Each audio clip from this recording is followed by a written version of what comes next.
Support for this podcast comes from Progressive, America's #1 motorcycle insurer. Did you know riders who switch and save with Progressive save nearly $200 per year? That's a whole new pair of riding gloves and more. Quote today. Progressive Casualty Insurance Company and Affiliates. National average 12-month savings of $197 by new customers surveyed who saved with Progressive between October 2024 and September 2025. Potential savings will vary. As a small business owner, sometimes it feels like no matter how much planning you do, there's always surprises, like an urgent, expensive repair. But here's a surprise you will like. With Progressive, small business owners save 13% on their commercial auto insurance when they pay in full. So enjoy a surprise for once. Get a quote in as little as 8 minutes at progressivecommercial.com. Progressive Casualty Insurance Company and Affiliates. Discounts not available in all states or situations. Insurance isn't one size fits all. That's why customers have enjoyed Progressive's Name Your Price tool for years now. With the Name Your Price tool, you tell them what you want to pay, and they'll show you options that fit your budget. So whether you're picking out your first policy or just looking for something that works better for you and your family, they make it easy to see your options. Visit Progressive.com. Find a rate that works for you with the Name Your Price tool. Progressive Casualty Insurance Company and Affiliates. Price and coverage match limited by state law. Ever wonder who's out there making the world go round? It's truckers. Who unites baristas with coffee beans? Truckers. Who unites dogs with their favorite chew toy? Truckers. That's why Progressive offers truckers even more protection with Cargo Plus coverage to keep truckers moving right along. Quote truck insurance today in as little as 8 minutes at progressivecommercial.com. Progressive Casualty Insurance Company and Affiliates. Coverage subject to policy terms, limits, and conditions. Not yet available in California, New York, and Virginia. Website reviews. Are you ready for business?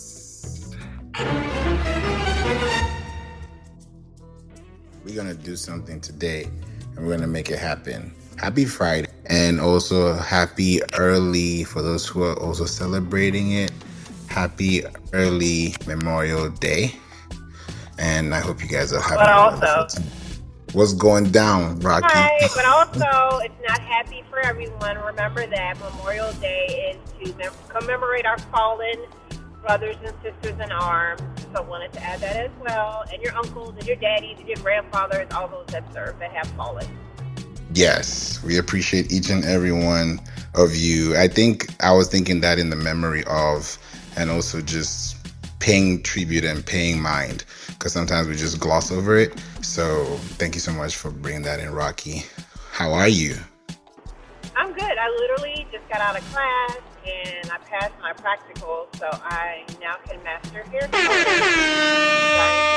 color. Hey, what was the best part about the class?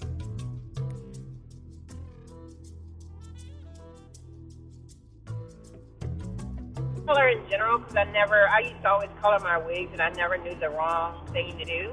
So just the hair coloring in general, I just loved it. You know I love my color. I know, especially with the pink over the chrome. Love it. Thank you so much for sharing, and congratulations. Can't wait to see all the big wins too. Good to see you, Carol, Crunk, Pinky, Coach Z, Marcus, Arslan, Magnificent, Deborah, and Deanne. Thank you for being here.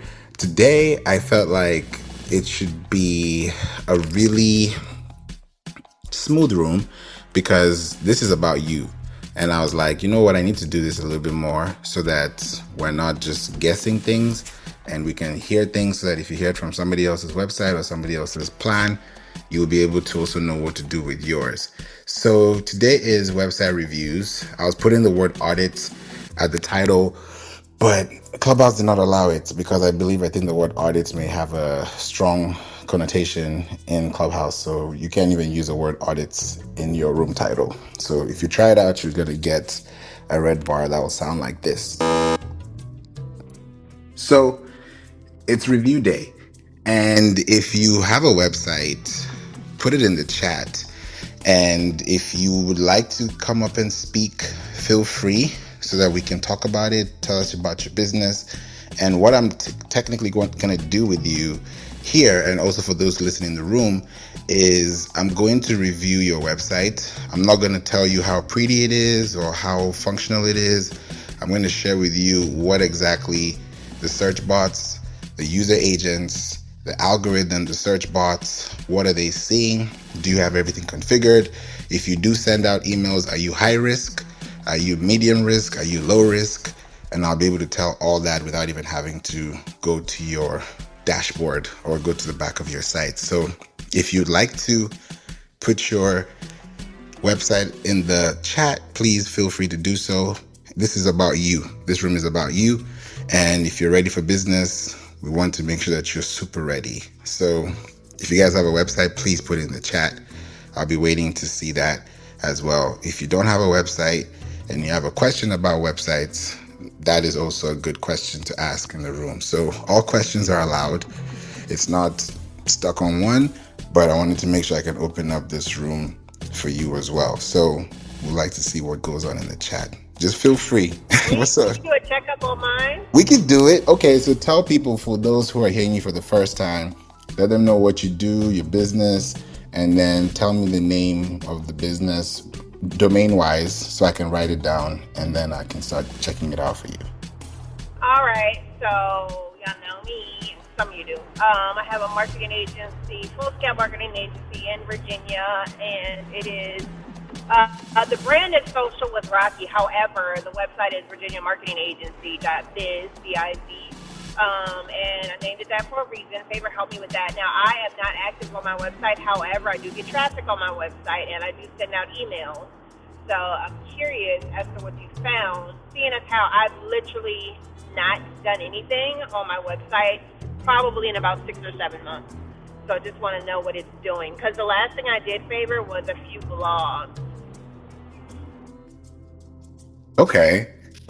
Thank you for letting me know. This is good. I'm actually on your site right now, and you said about 6 months. So that's maybe, I don't that's know. a long time. You probably see more than what I know. So yeah.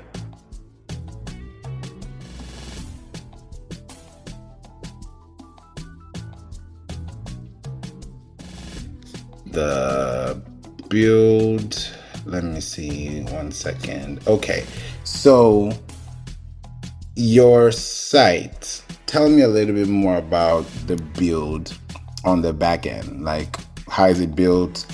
Where is it built? Before I show you what I see. Yeah, it's built on GoHighLevel. And that's it. Everything's GoHighLevel. That, the blog, everything. Okay. And I see you, Angel. Hi, I love the deal. The domains are through name.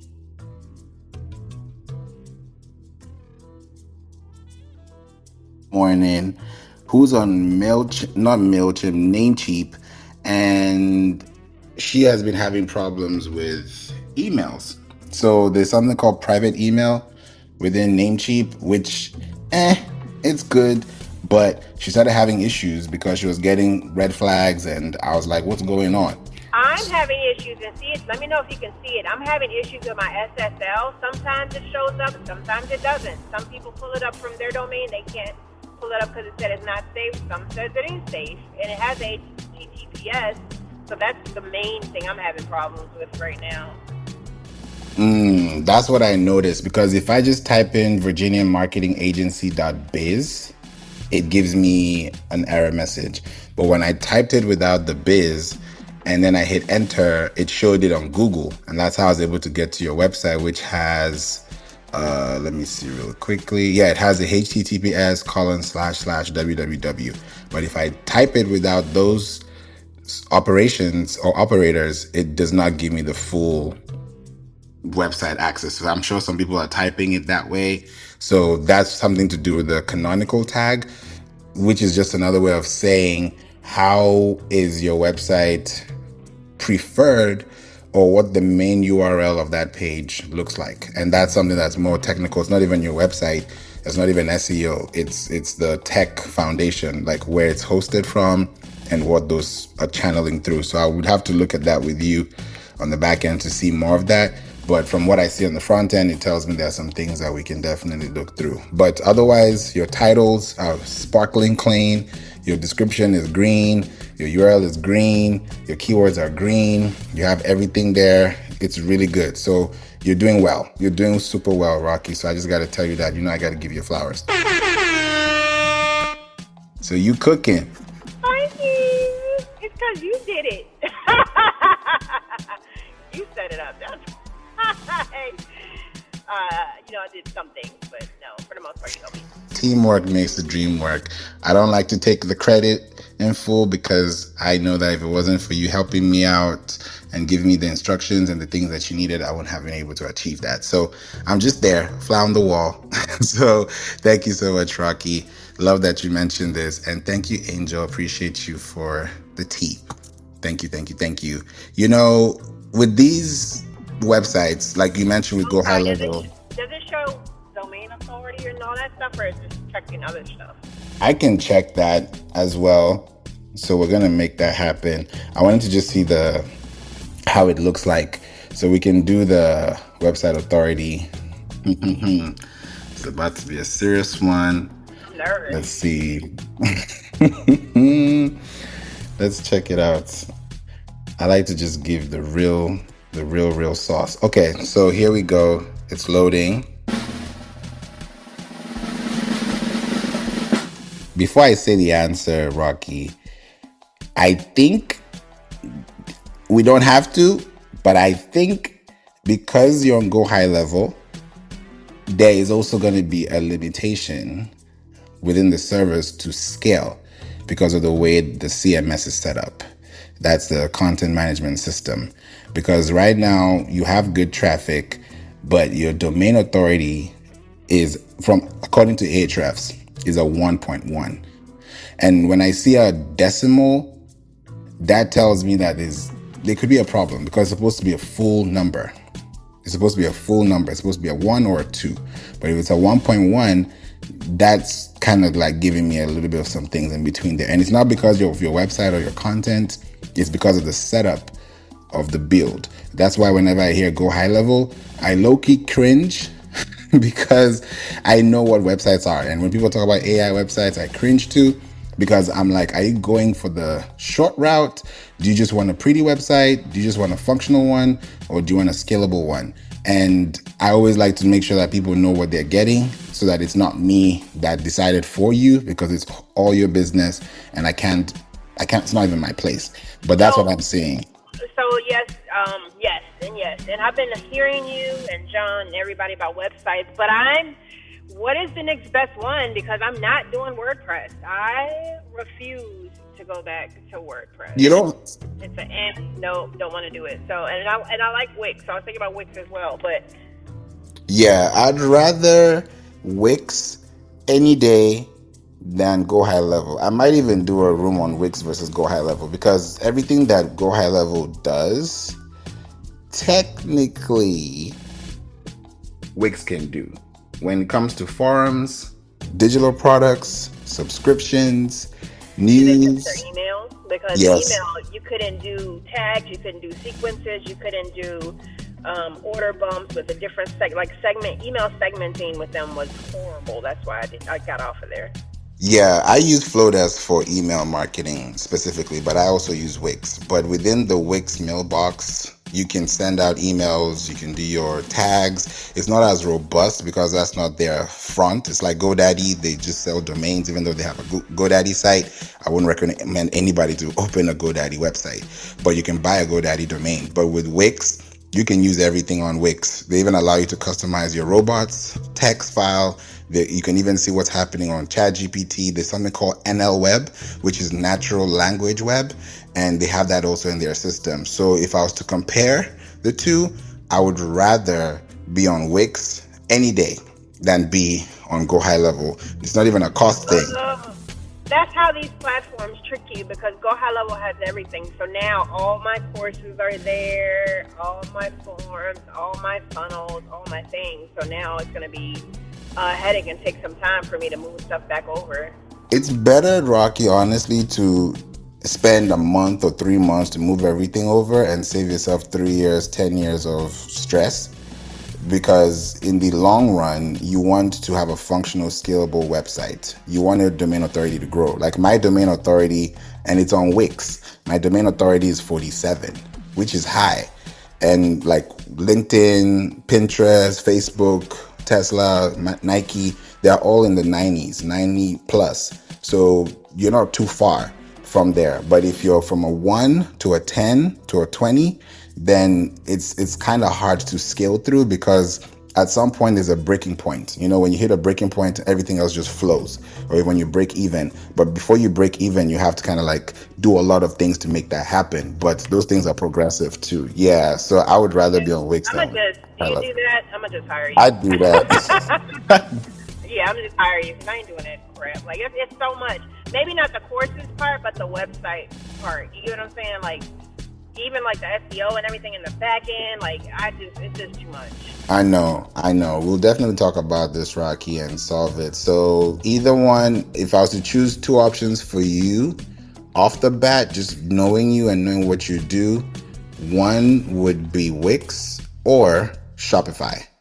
Wix or Shopify, but For it's really up marketing? to, yeah, for marketing, because when you use Shopify, we've worked with clients that have had hundreds of thousands of views, downloads, purchases on Shopify. Shopify is dope. And the only thing about Shopify is that if you don't know how to use the theme liquid, which is usually within the custom code of the website, there are things that you have to install. Like with a client, we had to literally plug in and create a whole new container for her robots because she didn't have any robots text files. So there's some things that are very important to Oh, look that's through, awesome. but I'd rather do it that way. Oh, sorry. Sorry about that. I just got my dad. I didn't know it was a mic. My bad. No, no problem, Rocky. So yeah, I would definitely say that it's not easy for all platforms to have that. Like with your GoHighLevel, I looked at the robots text file. There's no robots text file, which tells me that AI or even user agents or traditional search engines will not even be able to parse through your content successfully. They might be direct, but they won't be specific. So those are some things that I love to look into, because it's not just about how pretty your website looks, how functional can it be, and within every year, how you're able to scale that over. So thank you so much for bringing that in, Rocky. What's up, Maria and Carol? Thank you for being here. I'll start off with you, Maria. Questions, thoughts? What are you thinking? What's going on in your world? Happy Friday. Hi, Favour. Happy Friday. Hey, Rocky. How are you? Hello, room. I am having a great day. I think my daughter just woke up from her nap, so we might have a cutoff for me quickly. But I'm sitting over here, and I feel like I'm always like the rebel when I come into your rooms because I know that I know I should be hiring you, but I also because what he does is great. But I also am like that person who does a lot of vibe coding, and I just realized that that's what it's called. I've been vibe coding for a year now, so I'm really good at what I'm doing. I think I am. And it's so funny to just hear Rocky was talking about the different types of platforms or programs, and you guys were talking about that. And I'm like, I'm over here on GitHub, just making my website, and feeling so sovereign outside of using, what was I using before? Oh, Google Sites. I was just and I know that it's completely not feasible for everybody to be vibe coding, but I feel really excited to be off Google Sites and finally have control and understanding what I'm doing in council. So just here to listen some more and say thank you for what you do, and tap back in when it makes sense for me to. Thank you, Maria. Yeah, vibe coding is like the new age kind of coding, from traditional Python and these other things that we do traditionally with websites. So it's good.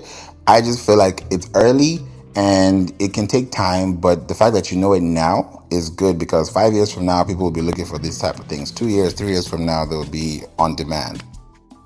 Really quickly, actually tell us what vibe coding is, because sometimes I feel like I'm actually touching my Python coding and going through and being pretty articulate with it.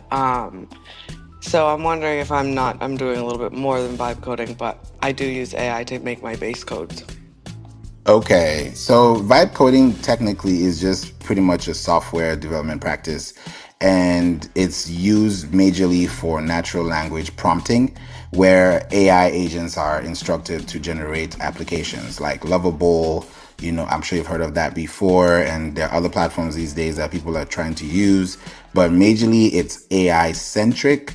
And they also have, of course, integrations that you can be able to have experiments, but it's technically perfect, for prototyping, getting things into structure, kind of understanding the implementation of what it's supposed to look like, what is the user experience supposed to feel like. And that's majorly what's going on with vibe coding. But I wouldn't tell people, hey, don't do it. You can, but I know that at some point, if you hit a snag, or you can't upgrade, or you can't move into a position where you can, like with the WordPress, which is open source, it's different to really factor in those things. But it's not bad altogether. It's just that, is it the right time for it now? Yes, for testing, but no for scaling. But someone can tell me something different, and I'm always open to hearing that, because I'm not trying to say don't do it, but I just feel like it's not the right time right now. What do you think, Carol? Yeah, I agree. I mean, as someone who has coding knowledge, like it's great to assist, but I find that you still catch a lot of mistakes. And the problem with vibe coding is if you don't have a knowledge base and you don't catch those mistakes, you get your MVP ready, and then suddenly there's some sort of line of code that's just not working. And when you try to go backwards, it's a lot harder to audit. And I mean, I use AI for helping me streamline my code, and I code mainly for Shopify. But I still catch it doing really weird things or not coding in a clean way. So I think, for little tasks and small changes and like CSS and basic HTML and Liquid, it's fine. But it's good to be aware that not everything AI puts out is 100% correct or 100% clean.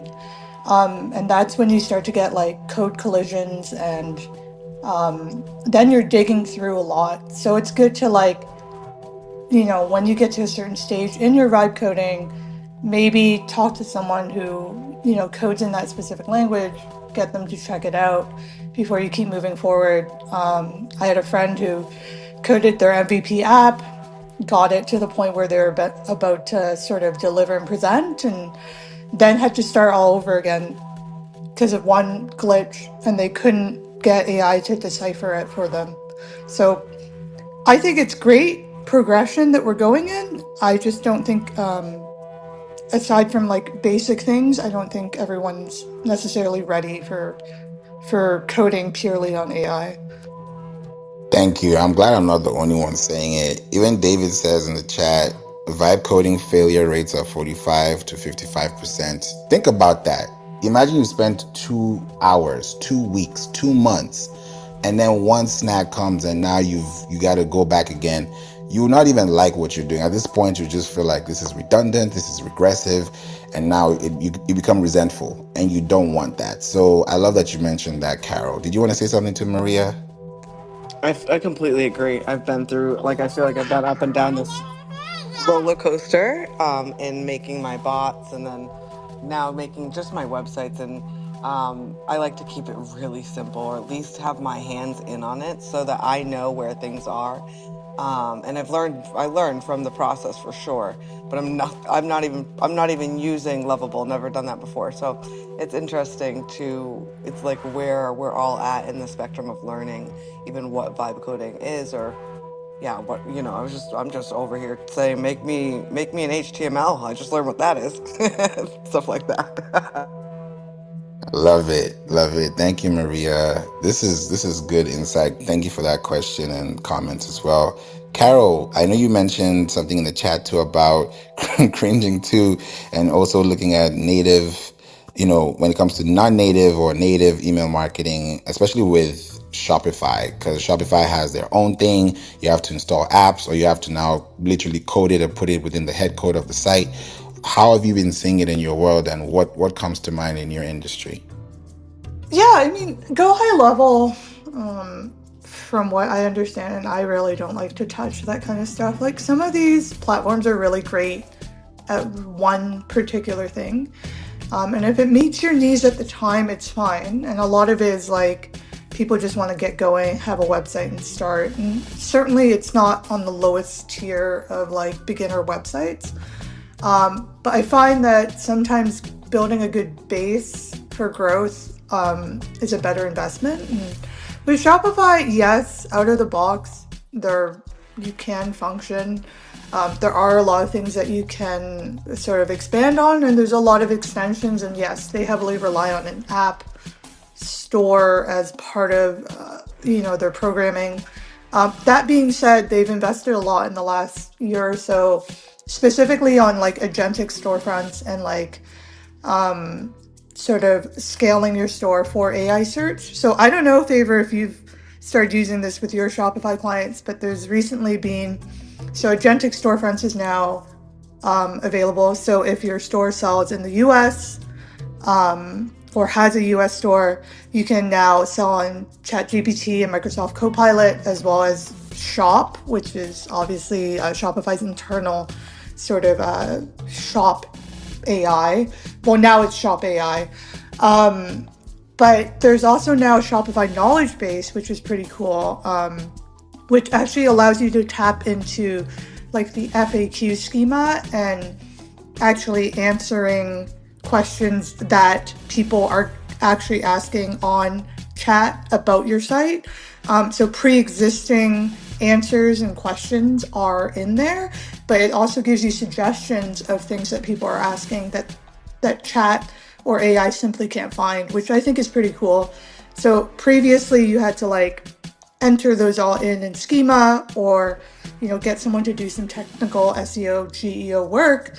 Now you don't need that. So I'm curious if you've been using that.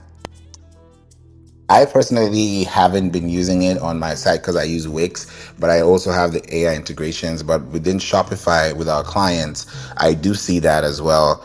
And I haven't used it specifically on Shopify for them because it's not a necessity they've brought it up with. But like you said, it's something that's also on the come up. So I do see it. I've seen it across the different sites and dashboards. And I love that you mentioned that too, because it's a new way of marketing, a new way of finding content. Even with ChatGPT going into advertising, Threads starting their own ads too, it's going to get to a point where it could be decentralized, but also using your website and maximizing on the things within the platform will even make it better for you too. David said, I build multiple GPTs and I normally use Perplexity and Claude, but check the guardrails and QC with Gemini. I always find errors. I believe QC stands for quality control. Correct me if I'm wrong. And I love that you're able to use them in a way to also understand what's happening, because all of them are going to have their different metrics and their own natural, I can say NLP, natural language processing within the LLMs, the large language models too. Adil says, just to add, vibe coders forget to secure. Yeah, I got it right. Quality control. Yes. Thank you. I wanted to make sure I got that right. Vibe coders forget to secure their app and hide their APIs from front-end code. I saw it happen and cost me a mistake. It is.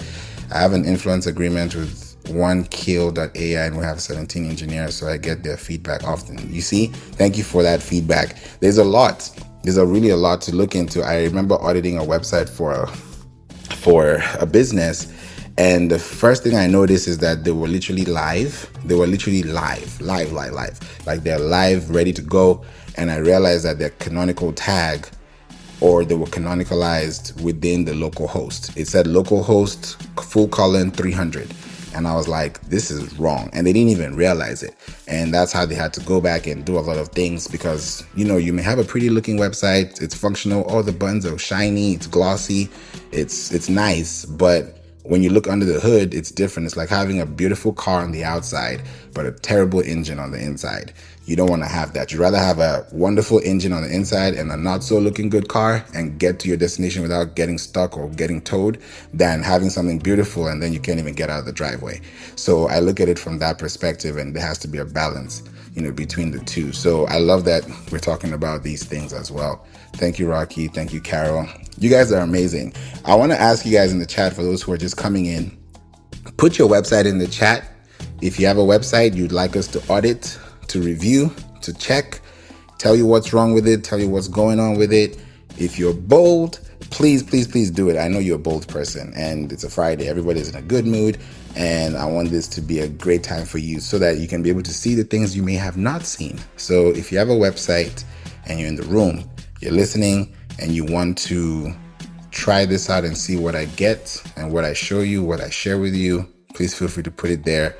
And all you have to just do is put your domain name. You don't have to put too much, but you can also tell us what your business is about too. So I'll wait and see if we have anybody in the chat to do that. But as we wait, we want to make sure that everybody is in a good mood and also it's making sense. I don't want this thing to just go over your heads. I want this to make sense. Okay, so I see Diane has finally, thank you for putting it, your number one in the chat. So thank you. Because I didn't know if anyone was going to do this. So I'm happy that you did this. Thank you, Diane. So your website is realestateDiane.com. I'm a real estate agent. Thank you. I work with real estate agencies and even realtors to begin with, on their websites. And I always tell them this, always, for free. Please do not depend on the third-party applications that make you credible online, because if somebody searches for your name and they don't see your website, but they see your Zillow, they see your KW, Keller Williams Realtor, they see your other profiles. You might have been featured on a magazine, but your website is not there. It's going to be hard for you to scale. Yes, you may need all the MLS, you may need all the things and going, but your website would need to be strong so that if I type in your full name or your business name, I'm not seeing a Zillow first. I'm not seeing a Facebook first. I'm seeing your website first. So thank you so much for sharing that. I also see Deborah too in real estate. So this is perfect. So I'll start off with you, Diane, and I'll go to your website. So I'm going to go to Real Estate Diane with 2 N's.com. Enter. Okay, here we go. Okay, so the first thing I'm going to do is to check and see if you have your tags correct, because I see you have Facebook, X, LinkedIn, and Instagram. So when I look at Facebook, I don't see a pixel and I think you also have Instagram, so that counts as 2. I won't go to Pinterest because you don't have a Pinterest account, but Pinterest would be good for you in real estate because Pinterest is a great visual platform. We can talk about that too. On LinkedIn, I see, okay, you don't have your LinkedIn Insight tag, which is important because anytime you post on LinkedIn and you're sending people to your website through a link, through a redirect, you also want to have that too in your titles and also within your captions. Now I'm looking at the technical setup and I'm noticing something already. I can see your title says one new message. That's what it says as a title, which shouldn't be. Then the description is missing. Then your URL is correct because that's your uniform resource locator, but your canonical tag is missing. That says a lot about the setup. And then if I go to robots, because I know you're using WordPress from what I see, let me see. Your sitemap is connected to the generic WordPress sitemap because WordPress gives you a sitemap, but you can actually update it and modify it. So that's something to look into because it may have a different feel. And then lastly, before I pass the mic to you, because I'd love to hear, who set it up, how it was set up, what's the goal, and also help you where I can. I'm going to look at your schema. Okay, I don't see any schema. So schema, just so that it's not foreign, schema is a form of microdata that helps add context for search engines regarding what a page is about. So most times people would put organization, FAQs, if it's a local business, like if I'm in Texas, I'm in Houston. So if I had, let's say, a real estate, I would be putting my realtor address, I'll be putting my location, I'll be putting my business name, I'll be putting my actual name. So if people are searching on GPT or searching for any place and looking for someone like me, if I'm in real estate, then my website will be able to help me get to that person faster because I have micro data that can go faster through the search engine. So I want to pass it to you, Diane. We'd love to hear about your website and what's going on. And if I can help, I'll definitely be happy to. And also, what's up, Celeste? Thank you for being here. Happy Friday. What's going on, Diane? Okay, hi, you can hear me? Yes, welcome. Okay, yeah, I just happened to be, this came across my phone and I said, okay, let me see what's going on here. So your the site here is very new to me, and just heard all the previous conversation. I almost hung up because I'm like, I have no idea what they're talking about. But I do know that my website, I've had it for about 4 or 5 years. I paid for a person, to build it for me. But I just know that I'm not getting what I feel I should get from having this website, because really I don't know anything about going to the back end and seeing what's going on, adding, deleting, any of that. So, but I thought when I heard you talking about the audit, I said, well, it'd be good for me to kind of know what's going on. But I do know then I need to, some guidance really in terms of this website and how I can generate or at least connect it to my CRM and generate from this website, get people driven to it and generate, some activity from it, which I have not been able to do. Okay, thank you, Diane. This is good insight. I noticed some things as you were mentioning the traffic part, because most times when website developers or web developers would build a website, they'll just make it pretty, make it look functional, all the buttons are working, links are working, and then let you go. And then I look at it a second time and I'm like, something's missing because there's some tags that are not supposed to be there. There's some records that need to be there. And there's some compliance procedures that need to be completed, but they won't tell you that because all they do is just build the website and set it off. So I would now come in to technically look at the extension of the website and see how it can be working better for you. Because the person that set it up, did they tell you to choose SiteGround as your hosting, or did you recommend it for them because you already had it before? No, they chose everything really. I just was very green. So everything was pretty much them. Okay, okay. I would definitely love to connect with you, Diane. If you click the link above where it says AI SEO marketing services and resources, once you click on the link, just scroll down just a little bit. And after you just scroll down with one thumb, you will see my link where it says, 30-minute SEO discovery call. It's a complimentary call. We'll talk for 30 minutes and I'll send you a 5-minute audit. I'll record because we're talking right now, so you can't see what I'm seeing. But Mm-hmm. once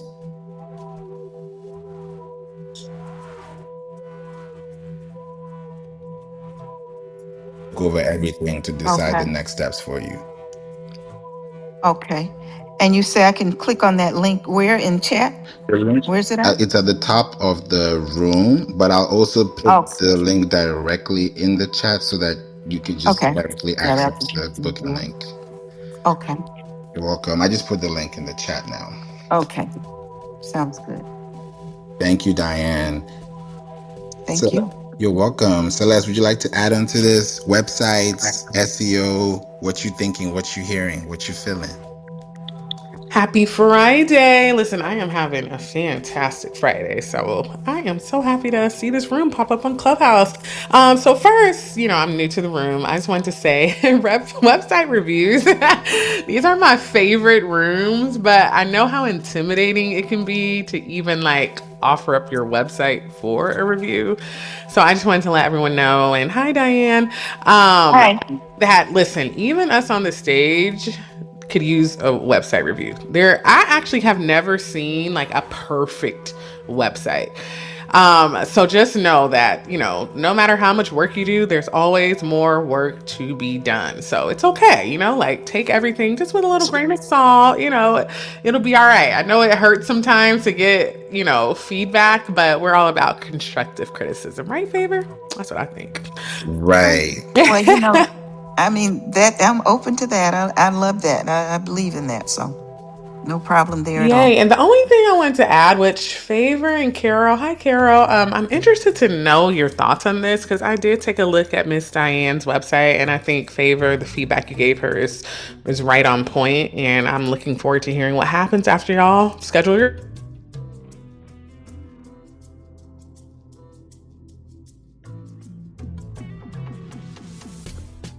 new to that term, Diane. It's just like when people search best neighborhoods to live in or like new homes for sale, you want to make sure your site is popping up on those search results. So that's what Mm-hmm. Favor specializes in. However, Ms. Diane, I'm assuming that someone was like, ooh, you need a blog, and you were like, okay, and then you got busy because the last blog I see is in 2022. Hold on, let me find, Right. where's Well, my little hold that, on. thanks. 2024. Hold on, let me see. On there, I thought I saw the last one was April 2022. Is that at the top? Did it say 2020? I thought I saw 2022. Here, let me see. Try. Do. Oh, first of all. Oh no, I'm like, well, how do I go to a new website? Okay, here we go. Blog. Nope. Are you on the blog page, Favor? January Yeah, 13th, yeah. 2022 is the one that's at the top. The one I'm looking at, because how I get to the sites normally, I don't even look at the front, I go to the back. And when I looked at the sitemap, the first post was 2019, that's December 13th at 3:56 p.m. Eastern. And the latest one, or the last one, was September 17th, 2024 at 1:07 a.m. Eastern. That's what Well, I'm it saying. must not be published on the site because it's not showing on the site, which is also bad. My point of bringing that up, and I'm curious your thoughts, is like, first of all, I understand. I can imagine being a real estate person. I feel like you have so much stuff always going on. And so it's like, Mhm. although a blog is a good idea, if you don't have capacity to do the blog, I would take the blog page off because personally, as like a consumer, surfing your site and be like, oh, cool, a blog, and then see like, dang, it ain't been updated for 4 years. That's kind of like a red flag. Mhm. So it would be better just to take it off altogether or just hide it basically until you have capacity to update the blog. But I'm curious your thoughts on that, Favor. What I would do, because you have 467 URLs specifically for the blog, which is good because it means that you've been in business, you have activity.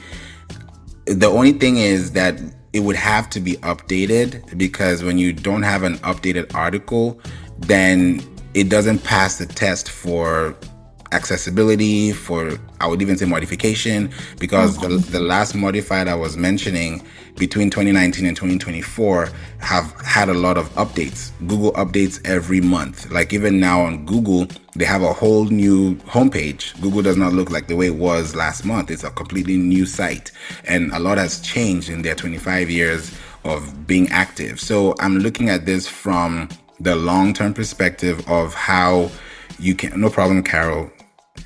When I'm looking at this from the long-term perspective of how your website can actually gain traffic, because you have 467 blogs, which is good. The only problem is when I look at the back end of the domain itself, I don't see any TXT record. And a TXT record is just a text record that is more of an identification to show that you verified with Google or with Microsoft. And Mhm. normally, if you have been connected to Google Search Console, it would be there. If you've never connected it to Search Console, it won't be there. So that's how I'm able to even know whether you have your website connected or not to the Search Console, because it's not easy to tell. but it's easy to access if I'm able to see it from the back end. And then if you do send out emails within your CRM, I can also see your risk assessment level is at a 6 out of 10, which is a medium. It's better than the rest because some people have 0 or 1 or 2, which is high risk. So there are some things that I'm looking at that we just need to make sure that they're strong so that you're not just having bounces or having, influx of data that is skewed. But definitely we'll look into these things because I see you're in Georgia. I used to live in Georgia myself and I love Savannah. Okay. Yeah, so I'm very confident with the city, with the state. So I know based on if you're looking for, let's say, I used to live in Beaufort, I used to live in Marietta, I used to live in Lawrenceville. I've been around those areas, and I can say, okay, if somebody's going to be driving from Marietta to Beaufort, that's going to be a lot. They're going to have to, if they're going for an open house, they have to think about where they're driving to, where they're driving from. Most times, people have their locations turned on when they're searching for things, especially with the maps. So if someone's going to go to your location or go to a house or go to some real estate building that they want to connect with, they have to look at it from the consideration of where they're located from first. So all these things to say is once you have a site that is, functional, that is connected, that's configured, is good. Like Celeste said too, websites need improvement. Even mine too. We're not perfect. I'm not perfect, but we can make room for improvement. So that's why I wanted to make sure we can talk about this so that you can see what's going on, because most times the websites are just built, set it and forget it, and then you wonder what's going on and they're crickets. So I'm glad that you're able to bring that up today, Diane. Thank you. You're welcome. Oh, Look can I forward just to add talking to you further. one quick thing about the blog? Sorry, I left it out. Diane, I don't know if you're a fan of AI, but seeing that, AI is so advanced, you could literally take those old blogs and say, hey, ChatGPT or Claude or whatever you prefer, repurpose these for 2026 and then update those blogs. You could take those long blogs and break them into more short form. But the point is just to have new, fresh content or, just don't have it at all is what I would agree on. Also, last time I checked, I thought you could go into the blog and just change the date. Cheat code, I don't know, but I'll land my plane there. But thank you for letting me chime in, Favor. You're welcome. Thank you so much for that too. John, we'd love to hear from you too. What are you thinking? I'm right in the middle of working, so I'm just trying to figure out here's what it boils down to. And I just talked with the guy probably an hour ago. He wants me to do some advertising for him, and we haven't figured out which way, but he's got a free app and it's for a niche down audience and he's got no website. I'm like, okay, how do you grow that? How does it become something that can be monetized? And so the end result is, I've said this many times, start with something and then you can get better as you go along. Start with keywords, start with blog entries, start with whatever you do to get increased searchability. Because your domain authority means a lot, your backlinks mean a lot, all that stuff means a lot. But if you have no website, it's awfully tough. Yeah, 100%. Even if you're being featured somewhere, you're being tagged, you're being cited, you're even moving it off of social media, you want your website to be there. And it has to be there too in its full capacity. If it's https://www.domain.com, you want it to be that way and not www.domain.com or domain.com when it should have the full address in there. If you miss a number, a letter, it's a whole new address. So you want to have everything that's complete. So first name, middle name, last name. That way it's easy for people to address you. And that way it's easy for people to also connect back to you. So I love that you mentioned that too, John. There's so much with the websites that if we don't look at, it might just be an overlook or an oversight. But these are the very major things that we need to make sure we can have accessibility. And I've seen your booking, Diane. Thank you so much. I'm looking forward to connecting with you. And I know that with what you do, you can definitely reach a lot of people because in the real estate market, not a lot of realtors have their own website. So you've definitely done a great thing because you've gone ahead of the curve where people just depend on third-party applications and then pay for subscriptions just to maintain their credibility online when they could actually own their own property too. Okay, thank you. You are welcome. Deborah put something in the chat too. Wanted to see. deborahsendejo.com. I want to go there as well. So Deborah, if you're available, please feel free to come up. But if you're not able to speak, you can put it in the chat so we can talk about this. So deborahsendejo.com. All right, so here we go. Okay, first thing, I just hit enter and I now saw it redirected to deborahsendejo.exprealty.com. So that already tells me you're on a subdomain already before I even do anything. So it's good you have a listing. It's good you have a website. It's good you have this information. But I can tell that if I take off the first one, Deborah Sendejo, and I just put exprealty.com, then I'm on the eXp Realty website. So that's what I just said before I even audited the site, that most times realtors would go to a third party to get business, which is good, 100%. But if you're not putting traffic to your site and actually attributing that to your business by your name, then you'll be depending on this eXp Realty. Because let's say exprealty.com dissolves or something happens, or they got bought out, or they got merged, or acquisition happened, or something happened to the business, your domain will also be compromised, or your domain will also have to fill a gap. So it's just better to have it as deborahsendejo.com. Then you can include this eXp Realty as a tab where people may want to connect more with you. But if you have it already here, then everything that I would have audited would now be different. Because if I now look at the technical side of it, SEO wise, I can see that your URL is deborahsendejo.exprealty.com, which is indexable. It's giving me an orange light, which is fine. It's supposed to be green. And then the canonical is exprealty.com, which hasn't been canonicalized, which now tells me you have two different tags, two different websites operating under more or less the same name. So that in itself would not even get to the point where I could even audit it even longer or more, because that's the first problem we have to face. That's the elephant in the room. So just to solve this, it's better to have your own website and then connect this website to it than operating with this and then creating business cards and then putting this exact address on your business card. It's like having your name.wix.com or your name.something-else.com, because someone is seeing the brand before or even after you, but they're going to remember the brand before they even remember the name.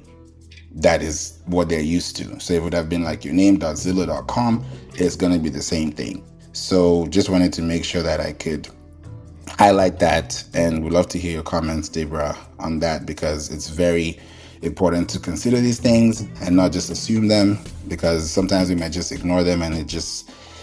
Why does Progressive work hard for truckers? Because truckers unite the world. They unite kids with their first drum sets and parents with earplugs.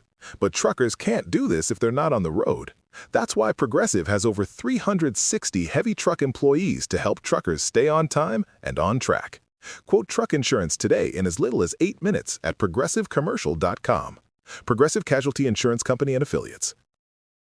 Ever notice how life's best stories don't happen in your living room? They happen on the open road, out on the water, or parked under the stars. At Progressive, they get that you want to focus on the experience, not worry about the what-ifs. That's why they offer quality insurance designed for your ride, whether that's a boat, RV, or motorcycle.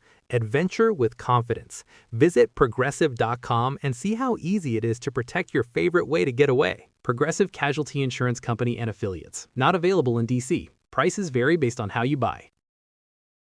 For a small business owner, every day is full of surprises. Some great, some not so great. Like when a client cancels their order at the last minute. But here's a surprise you will like. Progressive provides small business owners with 30 customizable coverage options to help keep their business going strong. So go ahead, surprise yourself. Get a quote in as little as 8 minutes at progressivecommercial.com. Progressive Casualty Insurance Company and Affiliates and third-party insurers. Coverage is not available in all states or for all vehicles and coverage selections. This episode is brought to you by Progressive Insurance. Do you ever think about switching insurance companies to see if you could save some cash? Progressive makes it easy to see if you could save when you bundle your home and auto policies. Try it at progressive.com. Progressive Casualty Insurance Company and Affiliates. Potential savings will vary. Not available in all states. It bites us later, and I wouldn't want that for you. You have great listings, you have great, amazing things in San Antonio. It would just be better to have it as your own. I have a client that I work with in San Antonio. He does Airbnb photography for Airbnb hosts. And if you type in on Google right now, whether you're an incognito or whether you have your login, and you type in Texas Airbnb photography, you're going to see David Pizzat. Shout out to him.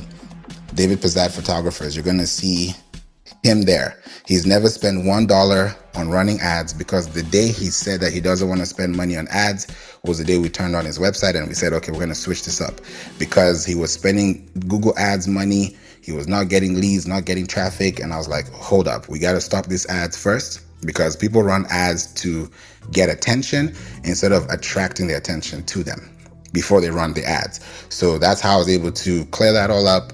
And now he doesn't even need to run ads, because he's getting business. He's being booked. AI is recognizing his content, and he's showing up on Google right next to Airbnb.com. So he doesn't have to pay for that real estate, and he's been there for years. So just to give you that insight is also another way to show that if you want business and if you want to have more of that, it has to take time. It's not something that we did plug and play and it happened overnight. It took some time to get there, and which usually takes between 6 to 12 months. Ideally, if you're a new website, but if you're not so much of a new website, it could take 3 to 6 months. But that is neither here or there, because it's subjective. Not everyone's going to have the same trajectory. But to at least have the right fundamentals, you want to have it that way. So if you have something.something.com, then even Google will not be able to access that. Because if I was to go to do a quick lookup on your site, Deborah, let me just do this as well, because I want to make sure I can do it for everyone. Yeah, so it now tells me your domain health is high. You have a risk level of 1 out of 10. And then when I look at the Cloudflare, I don't see the TXT records. I don't see any mail exchange records, because it's clearly coming from a different source. So these are some things that I like to mention and not overlook or overstep, because if they're not addressed, then you could be still paying for that platform today and it's not getting you anywhere. Because I see their canonical name is customers.kvcore. I don't know, kvcore is probably a company that is a vendor. So it's like there are a lot of moving parts, but it's not moving the needle. So these are some things to look into, and I hope this made sense. Deborah, thank you for sharing your website with us as well. Deborah says, thank you so much for reviewing. I set mine up on GoDaddy. I was told to set up a domain and connect to ESP. It's a CRM. So if that's a CRM, you want to have a CMS. A CRM is different from a CMS. A CRM is a customer relationship management tool, and a CMS is a content management system. That's your Wix, that's your WordPress, that's your Squarespace, that's your website. Your CRM is your HubSpot, it's your Salesforce, it's your, like this one, the eXp Realty. It could be any other platform. It could be GoHighLevel, it could be Flowdesk, it could be MailChimp.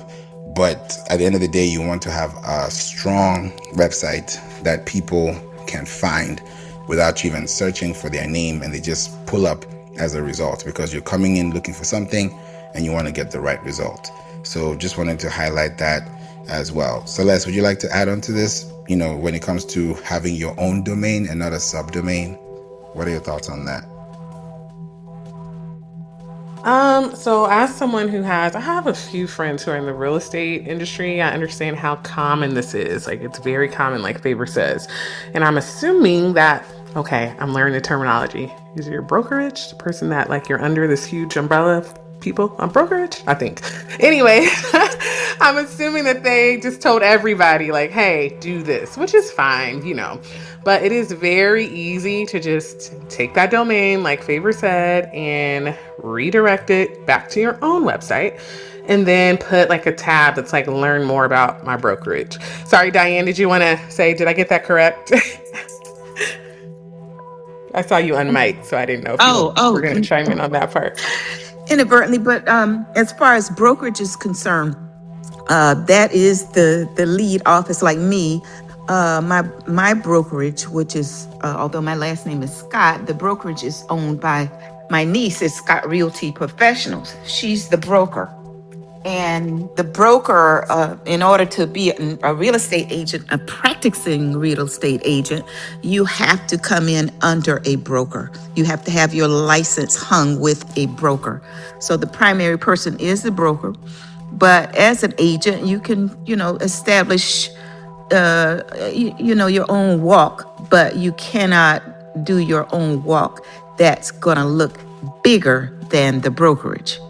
You see what I'm saying? Like if we do an advertisement, me, and I like to use my tag Real Estate Diane, and I even have a logo for that. But when I use that logo in conjunction with Scott Realty Professionals, that logo cannot be larger than Scott Realty Professionals. It has to be the same size or smaller on any type advertisement. So the brokerage it does take precedence, I would say. Okay, got you. Thanks for explaining. Yay, I got it right. Cookie for me. Um, and also while you were speaking, it reminded me, this is a very good lesson on Favor's question. Was this pre-COVID? It was a while ago. I had someone I knew reach out to me like, hey, I'm going to book you for a SEO strategy session. I'm like, okay, let's do it, right? Well, guess what? She had a website very similar to the one that we're auditing right now. It was a redirect to this brokerage website. And so all the strategies that I use that really do work, guess what? I couldn't even get on the back end because the tools she had access to was so limited because she's renting this website basically, right? And so I had to give her money back. I was so annoyed, but I didn't know that was even a thing. And so moral of the story is you are so limited when you don't have your own website compared to having a redirect on even being able to rank on Google and add all these back-end tools that Favour is referring to. So it is really in your best interest to go ahead and get your own website, even if you want to have a tab or a page that redirects to the brokerage's website. I would highly recommend that. So Favour, you're spot on with that. I'll pass the mic back. Thank you, Celeste. Yeah, it's a big deal because we kind of skip over these things and skip over the major factors that actually lead to where we want traffic to go to. Because a lot of people build websites. A lot. I mean, there are 1.1 billion people that own websites. There are 1.1 billion websites. But I'm sure there are way more in billions when it comes to domains. People have more domains than websites. That one I've seen. We've migrated 70 domains for one account, and we've seen they have maybe 3 or 4 websites. So we see these things every day. And I always mention that if you want to store your information, if you want to scale it, then your website is going to be your proprietary information that you want to have as an asset that is secure. Because when you look at all these things like HTTP or HTTPS, which is Hypertext Transfer Protocol, when you don't have the S, which is the secure, then you don't have the padlock, you don't have the security, you don't have the server, and it's not going to be right. It's not going to even feel right for someone to be on your page more than 2 seconds because the page is supposed to load less than 2.5 seconds per click. So if you are not having that and it's actually slowing you down, then eventually you may not have a good look in the long run. So it's just better to have something professional, something easy to understand, easy to read, and easy to scale. And also keep this in mind too. For those who are thinking about domains or switching it up or changing things in between, think about your domain like your credit. I'll say this again. Think about your domain like your credit. If you have a 5-year credit history and somebody else has a 15-year credit history and somebody has a 5-hour credit history, who are you going to trust more? Would you trust a 5-hour more than the 15-year or the 15-year more than the 5-year? That's highly dependent on you, right? But when you now look at that when it comes to ledgers, when it comes to institutions, when it comes to algorithms, when it comes to all these things, your website is going to be very important to consider. as a place of reference. Why? Because every year there's something called ICANN. If you've never heard of this before, Google it. ICANN, ACANN, ICANN. It stands for Internet Corporation of Assigned Names and Numbers. This is a global thing. It's not a Texas thing. It's not a US thing. It is a global thing, right? And every year you have to ensure that you are the primary owner, and you have to also verify, just like with business. Like I know, like in Georgia, I don't know if every state does this. I'm just speaking for what I know, but I know in Georgia, every time you have a business and you have to report and actually send, I think it's about $50 a year, you have to pay to the state to keep your business active every year. You have to make that payment. And I'm sure that it's different prices for different states, or it's different conditions for other states. But the same way you're paying every year for your business to be active is the same way you're going to be registering or re-verifying your ICANN every year, because ICANN's mission is to help ensure a stable, secure, and unified global internet. That's it. You're on the internet. You're on the semantic web. So if you don't have these things connected and you want to grow, you want to scale, and you're not going by these procedures, these compliance procedures, it's going to be hard to even scale. You could have 1 million blogs, but if you're not connected to Google, if you're not connected to Microsoft, if you're not connected to the servers, then all that is obsolete. Or it could just be there existing, but it's not being activated, or it's not being scaled to the point at which you want it to be. So it's very important to look into these things too. Just wanted to mention that. Carol says, Mark, Favour is opening the floor to audit your website. Feel free to add your link in the chat and he'll review it. Yeah, that's what we're talking about, Mark. So if you have a website, put in the chat and I'm going to tell you what I see if you haven't seen it, or tell you what you already know. Either way, it's information for you to use. So I want to make sure that this is relayed so that we don't just ignore these things, because if we really want to be within the Internet Corporation, then we have to do things the way they need to be done. If you're hired for a job and you go on training and you miss 2/3 of the training, how are you expected to be someone that is trusted if you could miss 2/3 of the training, right? So even if it's 1/3 of the training, you're missing training. So you don't want to miss those things if you want to scale. As a business, it takes time. You may have this website for a year, for 2 years. Don't give up, don't stop, because if you put more effort into your website, let me give you an instance, right? Let's say you have 2 houses. One house, you've spent so much time into that house that you've rebuilt it, you've repainted it, you've renovated it, you've added things, you've created so many spaces. And then the other house, you bought these 2 houses at the same time on the same plot, but the other house, you're not giving it as much love, or TLC, tender love and care, like you are with the first one. Within a year, the one that you have been building and focusing on, it will grow, right? I think I've heard this somewhere before, and I'm sure you've probably heard this before. The grass is greener where you water it, right? And what you focus on grows, right? That's why you pay attention to those things that you pay for.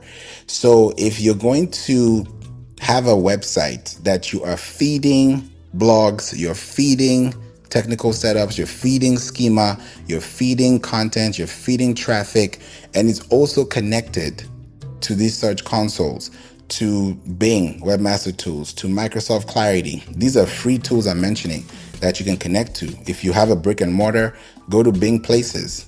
Do these things on your own. They're free. When the payment or the investment or the strategy comes in is, how do you scale this amongst your competitors? How do you show up online that you don't feel like you're stuck? Because sometimes you may feel stuck just because of the things that are happening, but it's better for you to look at it from, okay, do I have a domain or do I have a subdomain? Those are some major things to look into as well. Brandon has okay, I like the domain. I'm going to look into that. And then Mam as well has the domain. I see Booksy already. So I've just talked about eXp Realty, and that applies to Booksy too. So I'm going to definitely check both of them out. But I hope that answered your question and gave you insight, on that as well. So I'm going to go to Brandon's website. That's qrjournal.org. Here we go. All right. So it's opening. Okay, so I see jukebox. Okay, I see what's going on here. This is more like, it's a catalog. Okay, so let me go a little technical here. So I don't see your meta pixel if you are on Facebook or Instagram, if you use it. If you use LinkedIn for business, I don't see a LinkedIn inside tag. If you use TikTok, I don't see a TikTok pixel. If you use Pinterest, I don't see a Pinterest tag. And I can see your website was built on WordPress as well as the CMS, and the operating system is Ubuntu. I love that you have Matomo Analytics because that is great, but you also want to have Google Analytics. Matomo Analytics you pay for. That one I know, but Google Analytics is free, or GA4, so you should be able to have both. Then when I come to your tags, you have the right canonical tag, you have the right URL, but your description is missing, and QRL journal is the title, which shouldn't be. You have 0 H1 tags. That means you don't have a leading tag, you don't have a leading name. What else do I see here? I'm just running through what I'm seeing. Sitemap, same thing. The sitemap as well is the one that WordPress gives you. It's not the one that's customized. And then when I look at your robots, it has a lot of disallow, and it has 1, 2, 3, 4, 5, 6. You have 6 disallows and 1 allow, and there's no user agent. So it's pretty much blocking the add to cart. It's blocking your logos and your transient files, your WooCommerce uploads, but it's only allowing your admin Ajax, your .php, which is just another way of saying you're just allowing Google to scan through your admin access rights, but you don't have any bots that are going to be associated with that. So when I see that already, and I now go to check your domain overview, when I look at your traffic, I see you have your domain authorities at a 1, and you have 9 monthly organic traffic. So why I went this way is so that you can see that before I even go to see what your traffic is like, I already know what it could look like from what I'm seeing from the setup. And then when I check let me just see. Yeah, I don't see you also on Cloudflare, but you don't have your TXT record, which tells me you don't have your website connected to Google. That's why I don't see any organic traffic. And then your domain health is at a 0 out of 10. So that tells me that you have a high risk assessment level, and these things need to be checked. So I'm just saying this, you don't have to do anything with this information, but I know one day you're going to need it, or something's going to happen that will make you want to change some things. Because if you're sending emails to your community, if you're getting leads, if you're trying to show up organically, or if you're running ads and you're trying to get that same type of attention, it's going to be hard because there's going to be friction in between. So these are some things to look out for and not just ignore, and look into, or you can click the link above. We can get on a call and I can show you what I'm seeing visually by sending you a 5-minute audit. And that way you can look at it and tell you, or tell whoever you're with, what your thoughts are, because I can only help you if you want to be helped. I can't force anything. I'm just going to tell you, this is what I see and this is what needs to be fixed. And if we need to fix this, it's going to take X amount of time, because we want to make sure that we can accomplish this within a long span. Usually we have either 4 weeks, 12 weeks, 24 weeks, or throughout the year. But one of those 3 options will definitely get you to that spot. So I want to hear from you, Brandon. What are your thoughts on what I've shared with you today? Happy Friday. Thank you. First of all, I have to apologize because immediately upon your beginning, I got a phone call that I had to answer. So I only caught the tail end of that, where you were looking at my Cloudflare records and whether it's connected to Google. I haven't done really any SEO. What I can tell from I've been in previous rooms, and I think we might have been on stage previously together and had a conversation. You're very technical, and it sounds like there's a lot of information, and I'm really grateful replays is on, because I'm not going to make you go through it all again. What I do question though is, do you know what time you started the room, so that when I look at replays, I can kind of find where we're at? Yes, I started this room. This is 4:50 p.m. Central. I think it's not up to an hour really. Yeah, because I started this around, I think it was around 3:40. Yeah, about 3:40 p.m. So about an hour plus we've been here. Hour plus. All right, I'm writing that down.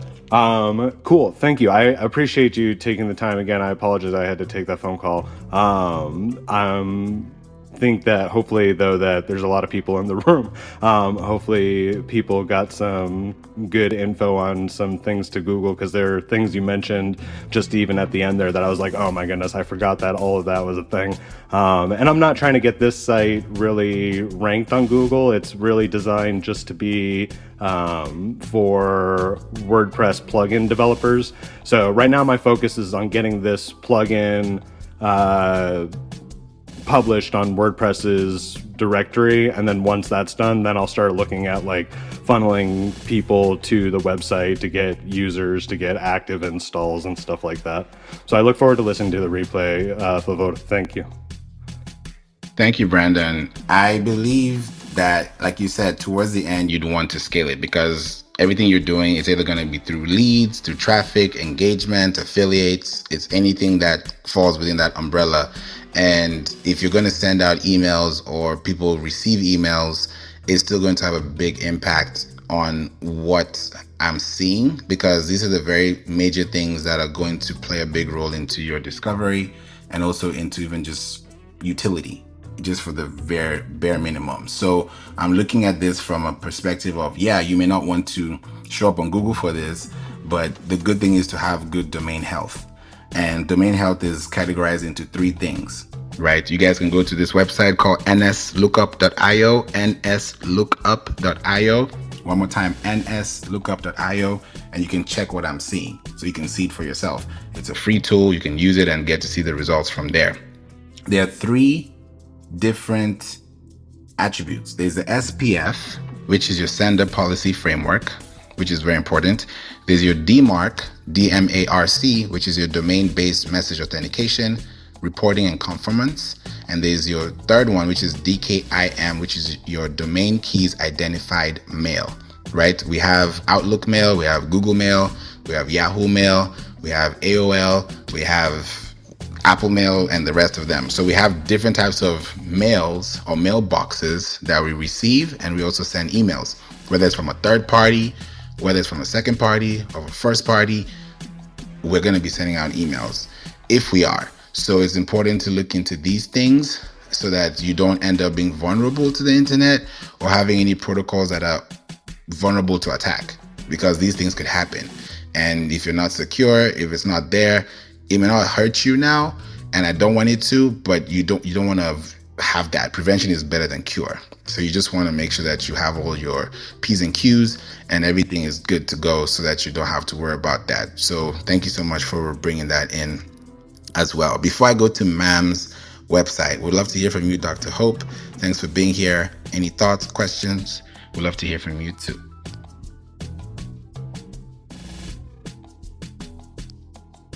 Multitasking. You know, I've been doing a lot on Gamma and doing a lot of websites. Like, have you ever translated Gamma into an actual landing page? Yes. What do you think is the best landing page to use to translate that? Call it a landing page, because if you're buying a domain for Gamma to represent what you've done functionally on the platform within another setup, then that page is going to have an expansion at some point. Because a landing page, technically, let me just say it this way, a landing page has no header or footer. That's what makes it a landing page. You land there, you don't leave. The only way you can leave is closing the tab.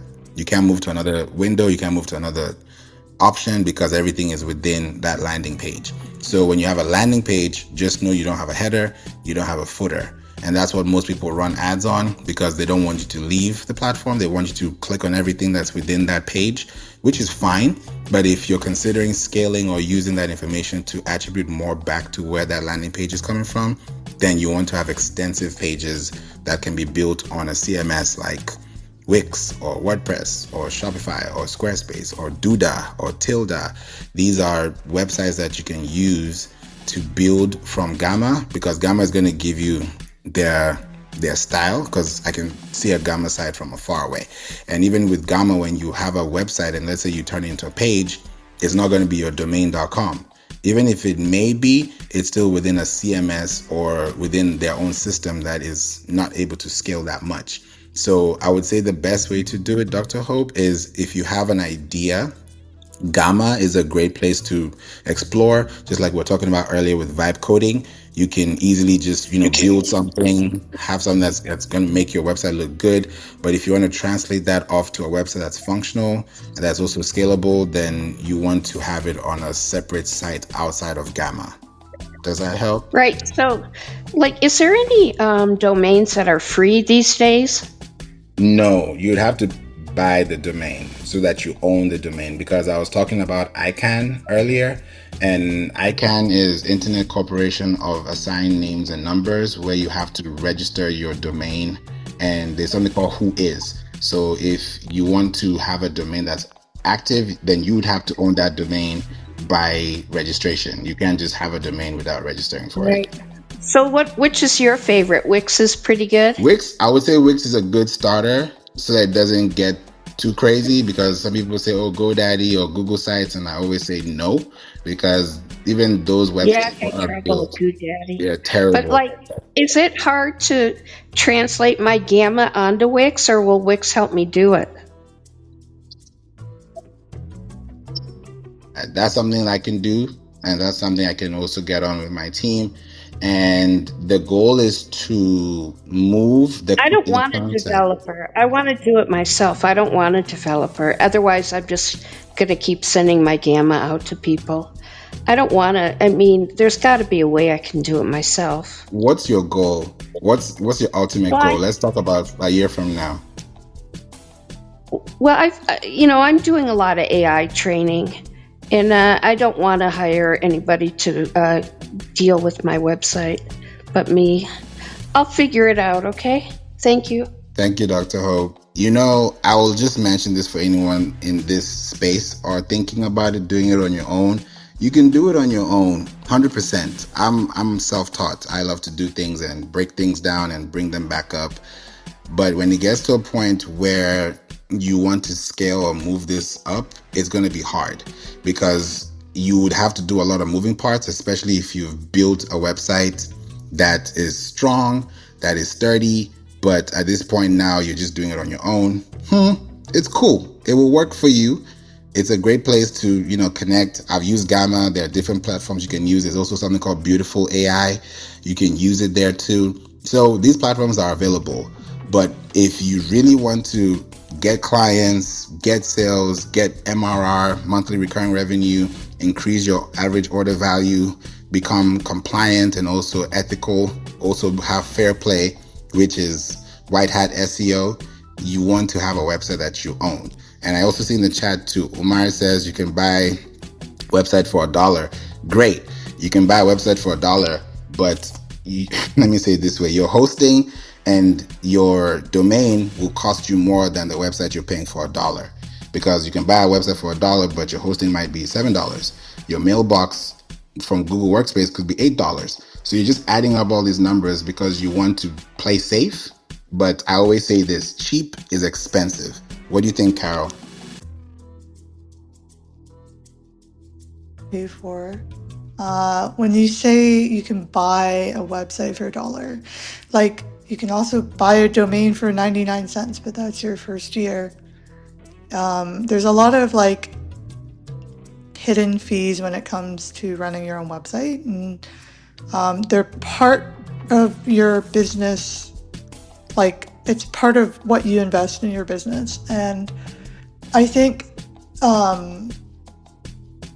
as someone who started off small myself, a lot of stuff you want to bootstrap and you want to do on your own.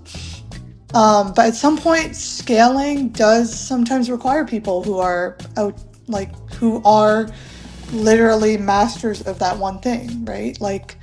And there's a difference between DIYing and bootstrapping and like seeking help in order to get to that next level. And yeah, you're going to run into different tiers of people, and there's going to be people who maybe are more within your bracket and what your budget is. But it's important to think about setting a budget for marketing, for tech, that isn't just AI driven, because your time is also money, and you can spend hours and hours learning. And I'm all for learning. I think it's great to learn on your own. Like Favour said, I bootstrapped my knowledge as well. My background was never in website design. But at some point, you realize in order to level up, you do need that extra boost, and you make it a business expense. Like, it is a financial investment, and yes, you should do your research before you do it, but you outweigh like the amount of hours you're going to put in place to continue fixing and like band-aid solutions and like sort of putting the covers on all the pots when you only have so many. And I think it's important to seek help and guidance when you can, within reason and within budget. So yeah, like that's my 2 cents, is like you get what you pay for, and sometimes you end up paying more because you decided to take what you presumed was the cheap and easy route, or cheap and cheerful. But sometimes cheap and cheerful also works. It really depends on where you are in your business, and sometimes what that comes down to is like reaching out to a business coach, or understanding where your business is at and then deciding for yourself. Thank you, Carol. It's so true because I also know this, and I also feel it. I'm not going to be like, oh yeah, whatever, go, go, go. No. I also look at it from the perspective of where is this coming from? Because we've had instances even with clients where even before we worked with them, they needed to trust us and trust the process because they've trusted people in the past and the trust was burnt. We had a client initially before we even got to work with the client. This was 3 months ago. Now they're excited because everything is great and looking good. Before they were literally in turmoil. They spend hundreds of dollars on ads per day, but they're losing traffic by the hour. And they're wondering what could be wrong with the website. And I told them, this is what's wrong with your website. And they said, okay, let's fix it. And I was wondering why the person was so hesitant in the beginning. And I asked, what happened in the past before you even talked to me? Did someone burn you? Did someone take your business? What happened? And he told me that someone literally, he hired someone. This is a real story. He hired someone. This is before we even started. He hired the person or the team, the agency. And long story short, he had to go to court to actually buy his name back. He had to go to court to actually fight for his own name because someone was able to go beyond or behind him and take his information. And now the person had to pay, he had to pay the person to get his own proprietary information back. Can you imagine? So he's like, I'm not going to pay any SEO. He went through 5 companies and the 5th one was the last straw.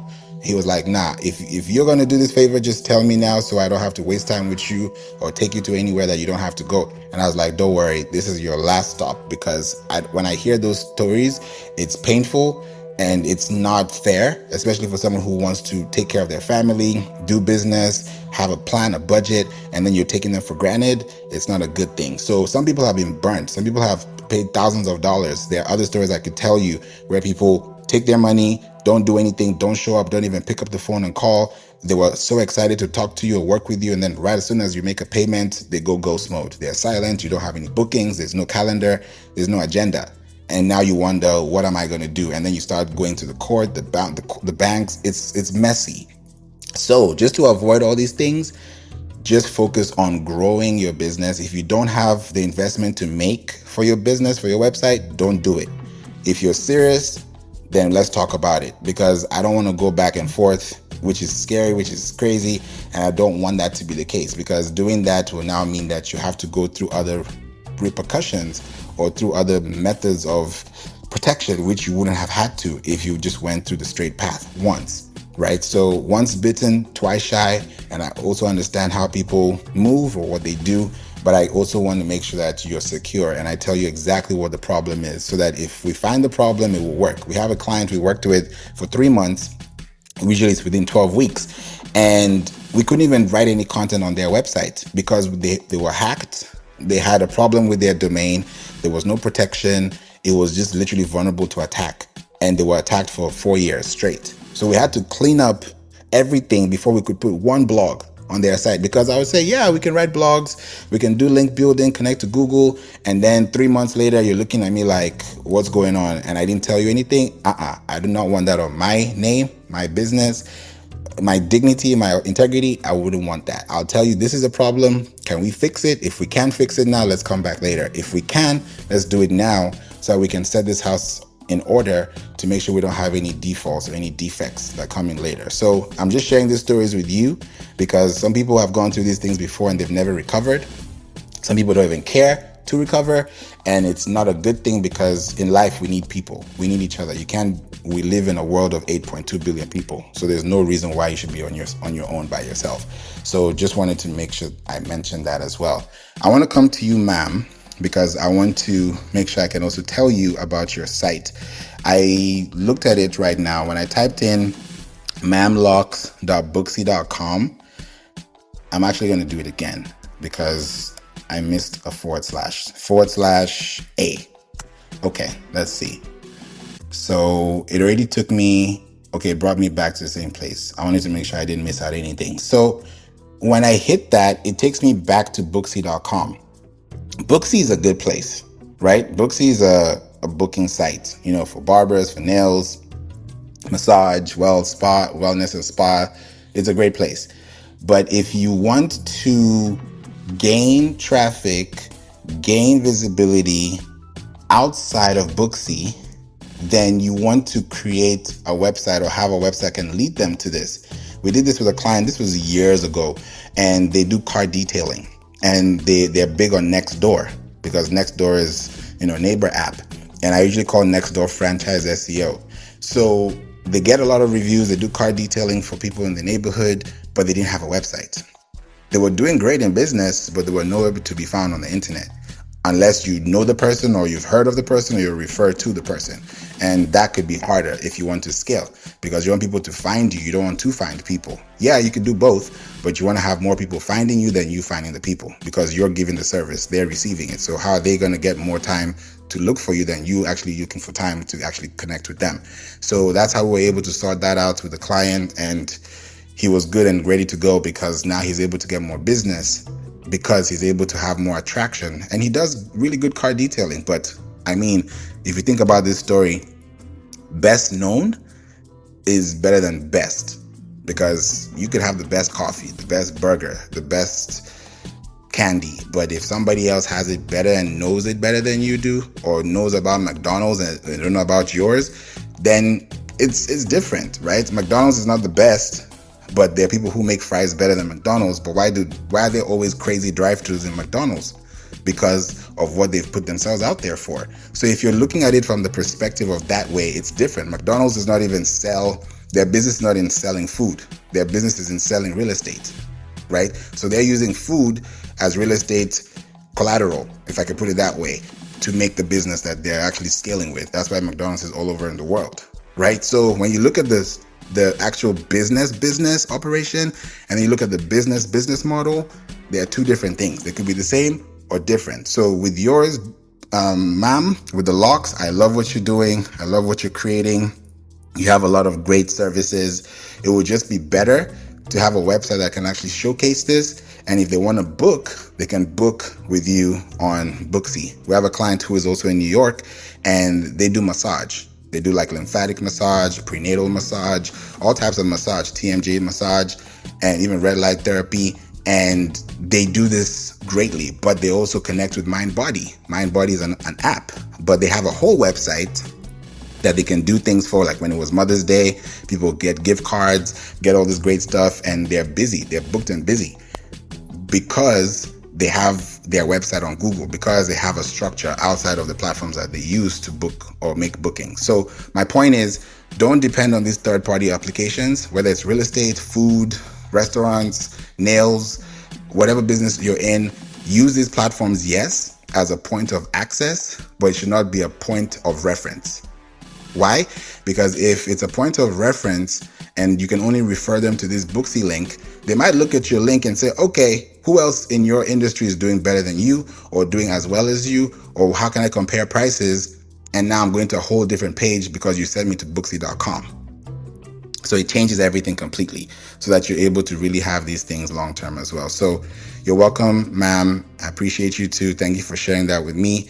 And I'm glad that we were able to, break this down as well. Before we come to you, Alfonso and Landstrom, I would love to hear from you, Mo. What are your thoughts on this, especially when it comes to copy and just getting the right word out for your business? All right, sorry. You talking about Yes, me? sir. All right.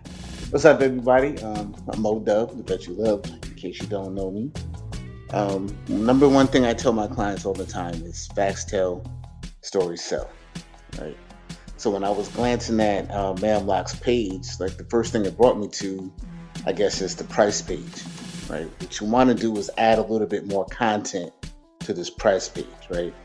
Let them know, like, for example, what the process looks like, right?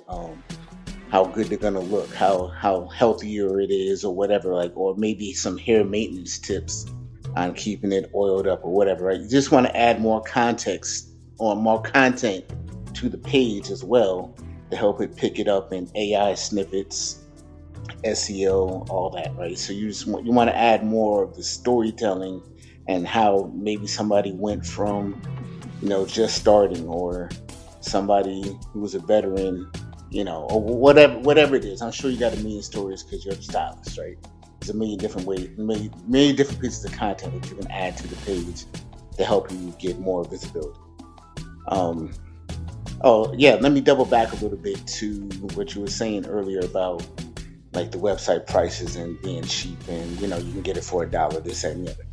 So there's a couple other hidden costs that'll come in as well. Like number one, like if you don't have an SSL certificate, right? So if you're doing any kind of e-commerce on your site, accepting payments or whatever, good luck getting your payment if you don't have that SSL certificate and people don't see that it's encrypted and locked. If it's not green, good luck to anybody making a payment on that, right? And number two, make sure that you pay for the private registration if it's available, right? Because the last thing in the world you want to do is not pay for the private registration trying to be cheap, and now you're getting spammed from everybody and their mother trying to sell you something, right? Whether they're trying to sell you website services or SEO, or even trying to sell you credit card services, whatever it is.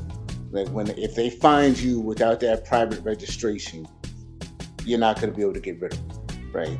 So those are the small things. So now you got that $1 domain name, and now you're at $25 because you got to get the SSL and the private registration, right? So those are just a couple things to look out for when you're buying a domain. Make sure stuff like that is included, right? The private registration. If not, because if you have to pay for it a la carte, it's going to add up pretty quick. Let's see. Oh, anything else you need me to address, brother? Good. Yeah, that was good. Yeah, I didn't know if you have anything else to add, but those are really good points. Yeah. And also to double back on what Favour was saying, best known beats best every single time. It's not even close. McDonald's doesn't even have close to the best burgers, fries, or whatever. But when you look at their revenues, you could look it up. McDonald's has more revenue than the next 9 fast food competitors put together. McDonald's has more revenue than Burger King, Dunkin' Donuts, Pizza Hut, Domino's, Wendy's, Chipotle, Burger King. Add all them up, and McDonald's still kills them in revenue every single year because they're the best known, right? Like I've had way better burgers. Like I love Fuddruckers better. I love Five Guys burgers better, right? But when it comes to revenue, McDonald's can't be touched, right? Same thing with Coca-Cola. They can't be touched by Pepsi, Dr. Pepper, whatever soft drink brand you could think of. Add them up to their revenues don't even come close to Coca-Cola put together, right? And Coca-Cola spends more money in advertising and marketing than any other company in the world, and they're number one.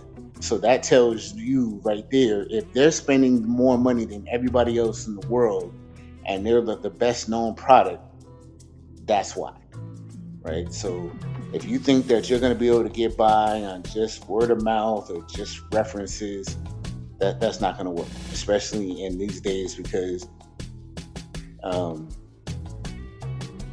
the economy is constricting a lot, right, due to inflation for various factors, right? So you don't know enough people, and the people that you know don't know enough people that's going to keep you afloat. So you're going to have to put yourself out there to a lot more strangers and all that. And the number one way to do that is with your own branded website.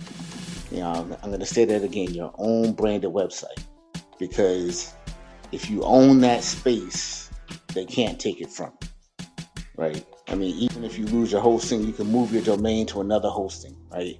So as long as you own that domain, you can keep your traffic moving no matter where it's at, right? So with that, I'll go ahead and close the mic. This is Mo Dub, the Vet You Love, and I'm out. Thank you, Mo. Appreciate you for that. It's super important. You mentioned Coca-Cola as well. And when I mentioned McDonald's, I said, let me just check their domains too. McDonald's has a domain rating of 88. Coca-Cola has a domain rating of 87. So we're talking 80s and 90s. Your favorite social media is in the 90s. So Favorite, these don't do me like that with these ratings. You know they like 50,000 years old and they got billions of dollars, man. Leave me at my rating number 3 alone. I'm not coming to you last astronaut today. I ain't coming for you. Don't worry. Don't worry. We good. We good. These are Me big either. measures. The Sorry, last time Mo? it was like 15. It's right. Say it again. Don't come for me either. I think the last time I looked, my rating was like 15. I'm not coming for nobody. I'm just here to help. Don't make this look like, oh, you got a problem.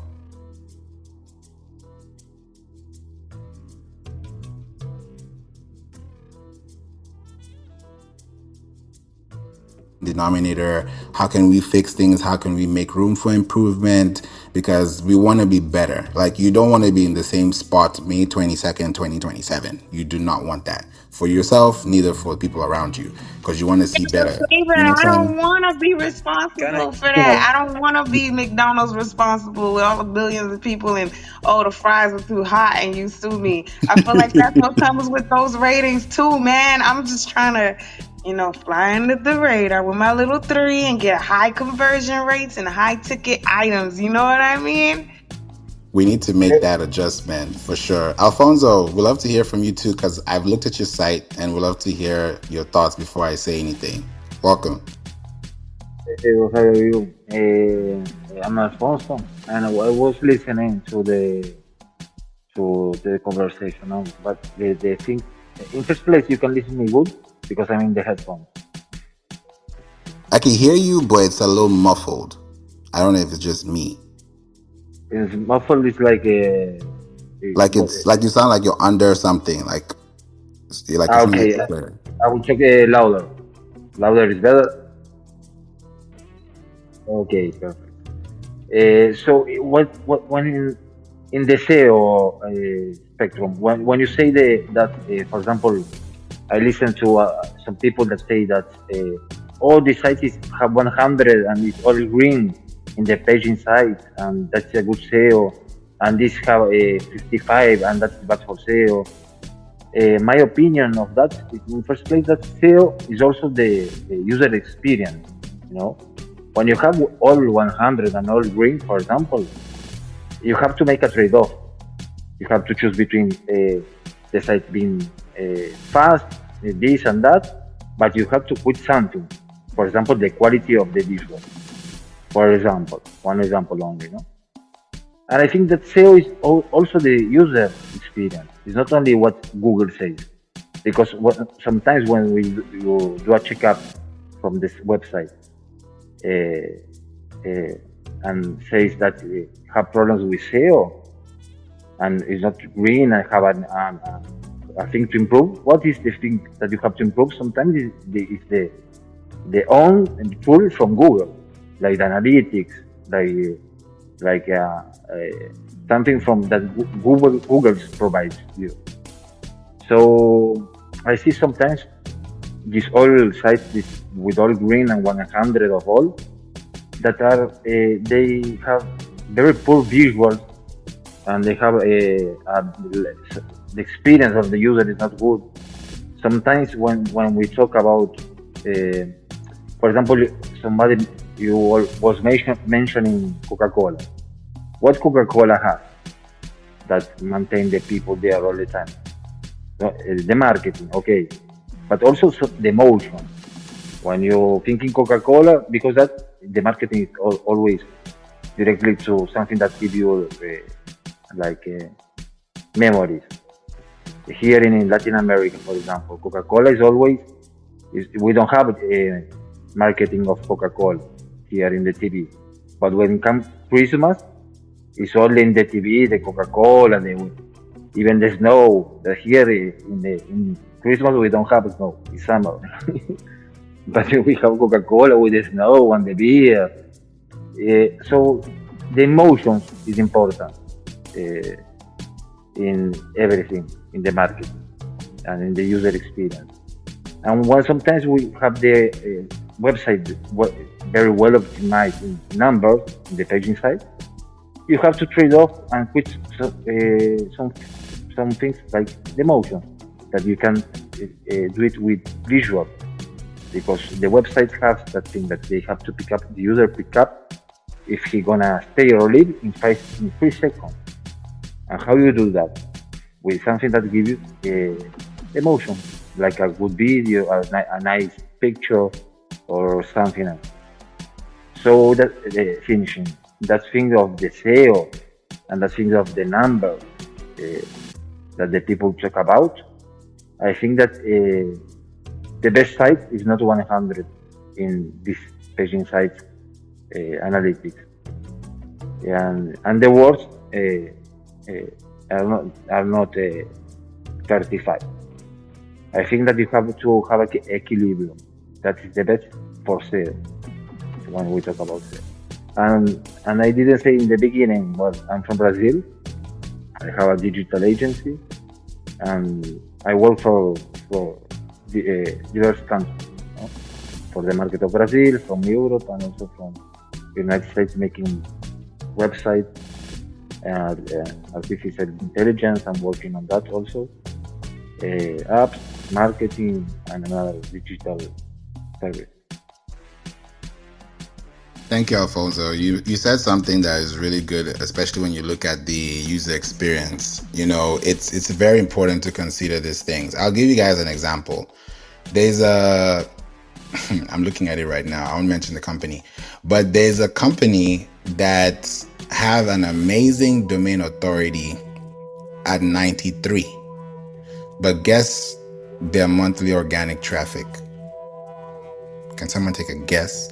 You can put it in the chat. It's not a trick question. You can say it out loud if you're on stage. They have a 93 domain authority. What do you think their traffic is? 3,000. Okay. What about you, Diane? I give it 10,000. Okay. Okay, let's see in the chat. Hayden says 100. I don't know if that's 100,000, 100 million, but 100 is in the mix. You know what? The answer to this question, and it's sad, it's a 0. Oh my goodness. Yeah, it's a 0. I'm looking at it right now. They have 1.4. Wait. So on the Price is Right, because I had the lowest. Do I win something?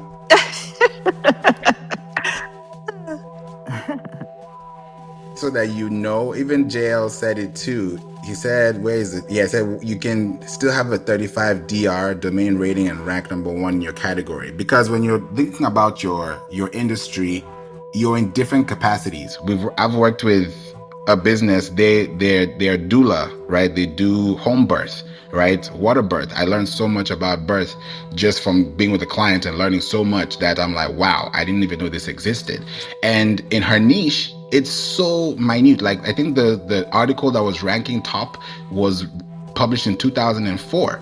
So imagine she has been doing so well outside of the internet, and now she's doing well within the internet because she doesn't have a much growing, I would say competitive advantage in a way, because she's not really competing against them and she's completely in a different state from the other person.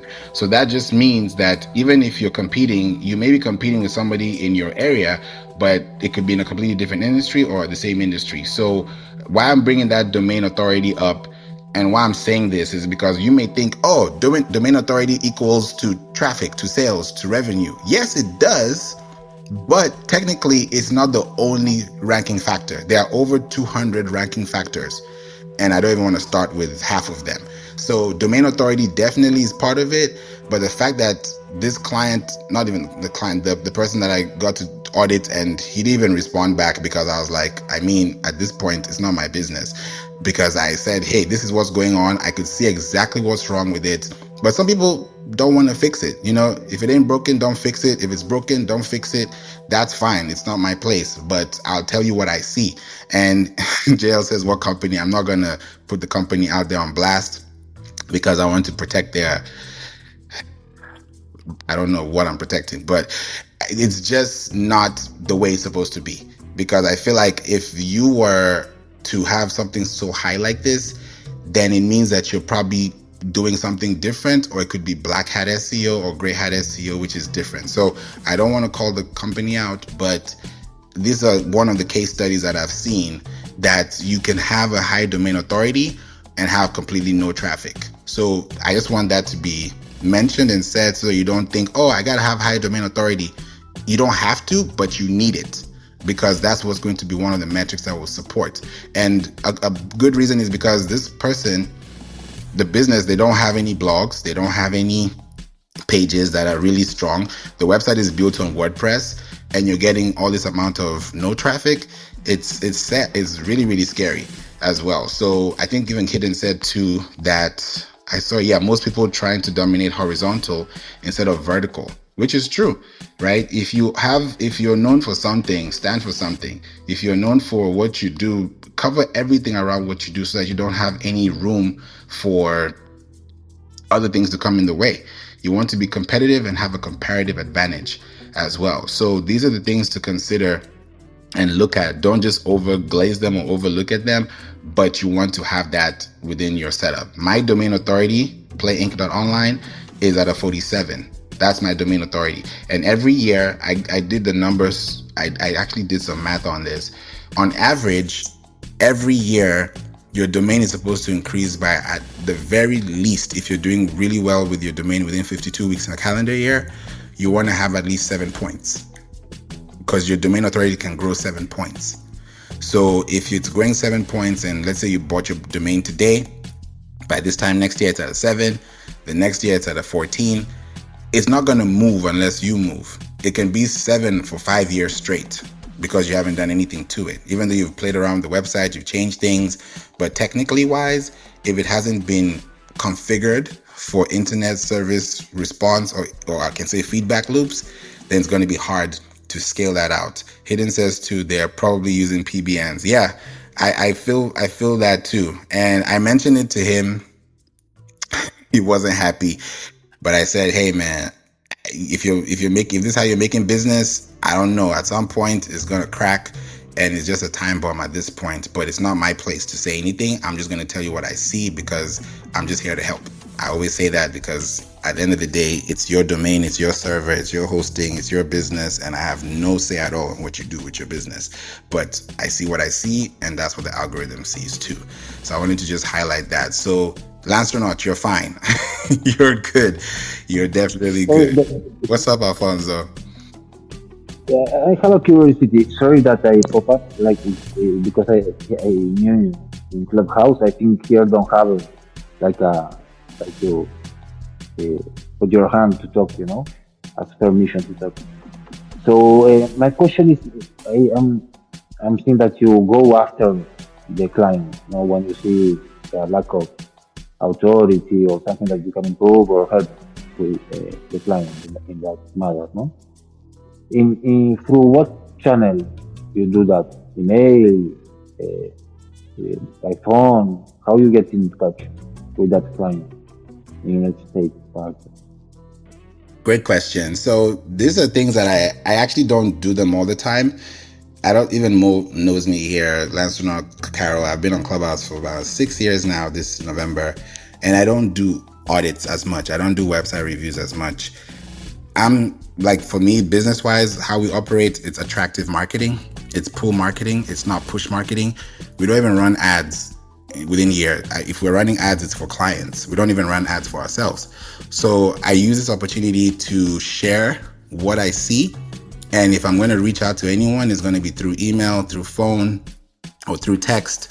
And how I know you're serious is when you book a call with me and we have that communication, because you'll have my phone number. We'll be able to talk. So we're accessible. We're able to connect. If you have a question, we don't have to wait till the next week to answer the question. If it's very important or if it's urgent, like I had a call this morning with a client and they couldn't work. The person that they were interviewing, their Chrome browser wasn't working. So I had to give them another website platform to use so that they could actually configure it. And I didn't get a call back. So I knew that the problem was solved because I didn't get a second ring. So I'm always available to make sure that I'm flexible with the people that I connect with. And how I'm able to know even what website to give or do is by going to the actual website that I'm given. I wouldn't say, hey, you have a problem. You have a problem with this. That's a lot of energy. And I have no time for that. I want to make sure that if it's accessible and if you're able to listen and we're able to work together, great. But majority of the time, I do not go out and tell people this is what's wrong with your website, because it just sounds scammy. It sounds like I don't even know you. Like, why are you even talking to me? I don't want that. I want to make sure that we have a good relationship. If you want to connect with me, I'm on LinkedIn. If you want to configure or check who I am, I'm there. I have a podcast. My podcast is called We Don't Play, and we have close to 700 episodes. And we're in the top 20,000 out of 5 million shows globally. So I can share with you what I see and just tell you, we don't have to do this. It's not a must. But if you want to get serious and actually scale and not be in the same spot and get unstuck, then that's how we're able to have those communication channels. And then when you click the link above and you now join the newsletter and you're able to get emails from me, I'm able to see from my end because I send out polls, I send out information. And when I know someone's interested, I can see by how much they click. I can see where they spend their time. If somebody comes to my podcast or someone comes to my website, I'll know, okay, this city, this zip code, this district, this county, this country, we work together. Like in the last 30 days, Japan and Singapore have been really streaming on my podcast. That doesn't happen all the time, but I know people in Japan and people in Singapore, we stream across 160 countries. One country is going to pop up. Brazil did that. I think it was in January. Brazil just popped up from nowhere and it's like, hey, people in Brazil want to learn about this. And it's not episodes that I released recently. It's years ago. Episodes I released in 2021, 2022, 2024, old episodes that are showing up today in 2026. So to your question, Alfonso, I don't look for people to tell them what their problem is with their site. If I have a feeling that they need the help and I can see that and I can access, I'll definitely reach out to them. And then the ball is in their court, whether they want to work with me or not, or they want to take some time to review. But at the end of the day, I make sure you make that decision because it's your business and I have no say on what you want to do with your business. So that's the answer to your question, Alfonso, but that was a great one too. Thank you for that. You know, you put your website in the chat and I wanted to share with you what yours was saying real quick. I think it's ritmo.digital. As soon as I hit enter, it was in Portuguese. So because it translated to English, it automatically changed out your copy. And I can also see there's Brazil, there's Spain, and there's the US. So technically English, Portuguese, and Spanish, right? So by just looking at the sites, I love the aesthetics. Like you said, user experience, great. Everything is good to go. Now on your title, I see your title is there. Your description is missing. Your URL and canonical tags are good. Your H1 tag are 7. You have 7 H1s. And I can even tell you which ones they are. Yeah, I see it. Artificial intelligence, blog, podcast, e-commerce, artificial intelligence again, blog, podcast, e-commerce, artificial intelligence. So I'm seeing 3 duplicates under one H1. So it tells me that whoever built the site that was operating within that backend did not configure or put things in a way that should be done. People think, oh, it's going to be H1, so let me make it size font 55. That's not it, because those translations tell the algorithm that you have 7 H1s. It's kind of like saying you have 7 titles for one book. How is someone going to choose a book by the title? It's one title for one book, one chapter for one book. If there are 12 chapters, there are 12 chapters within the one book.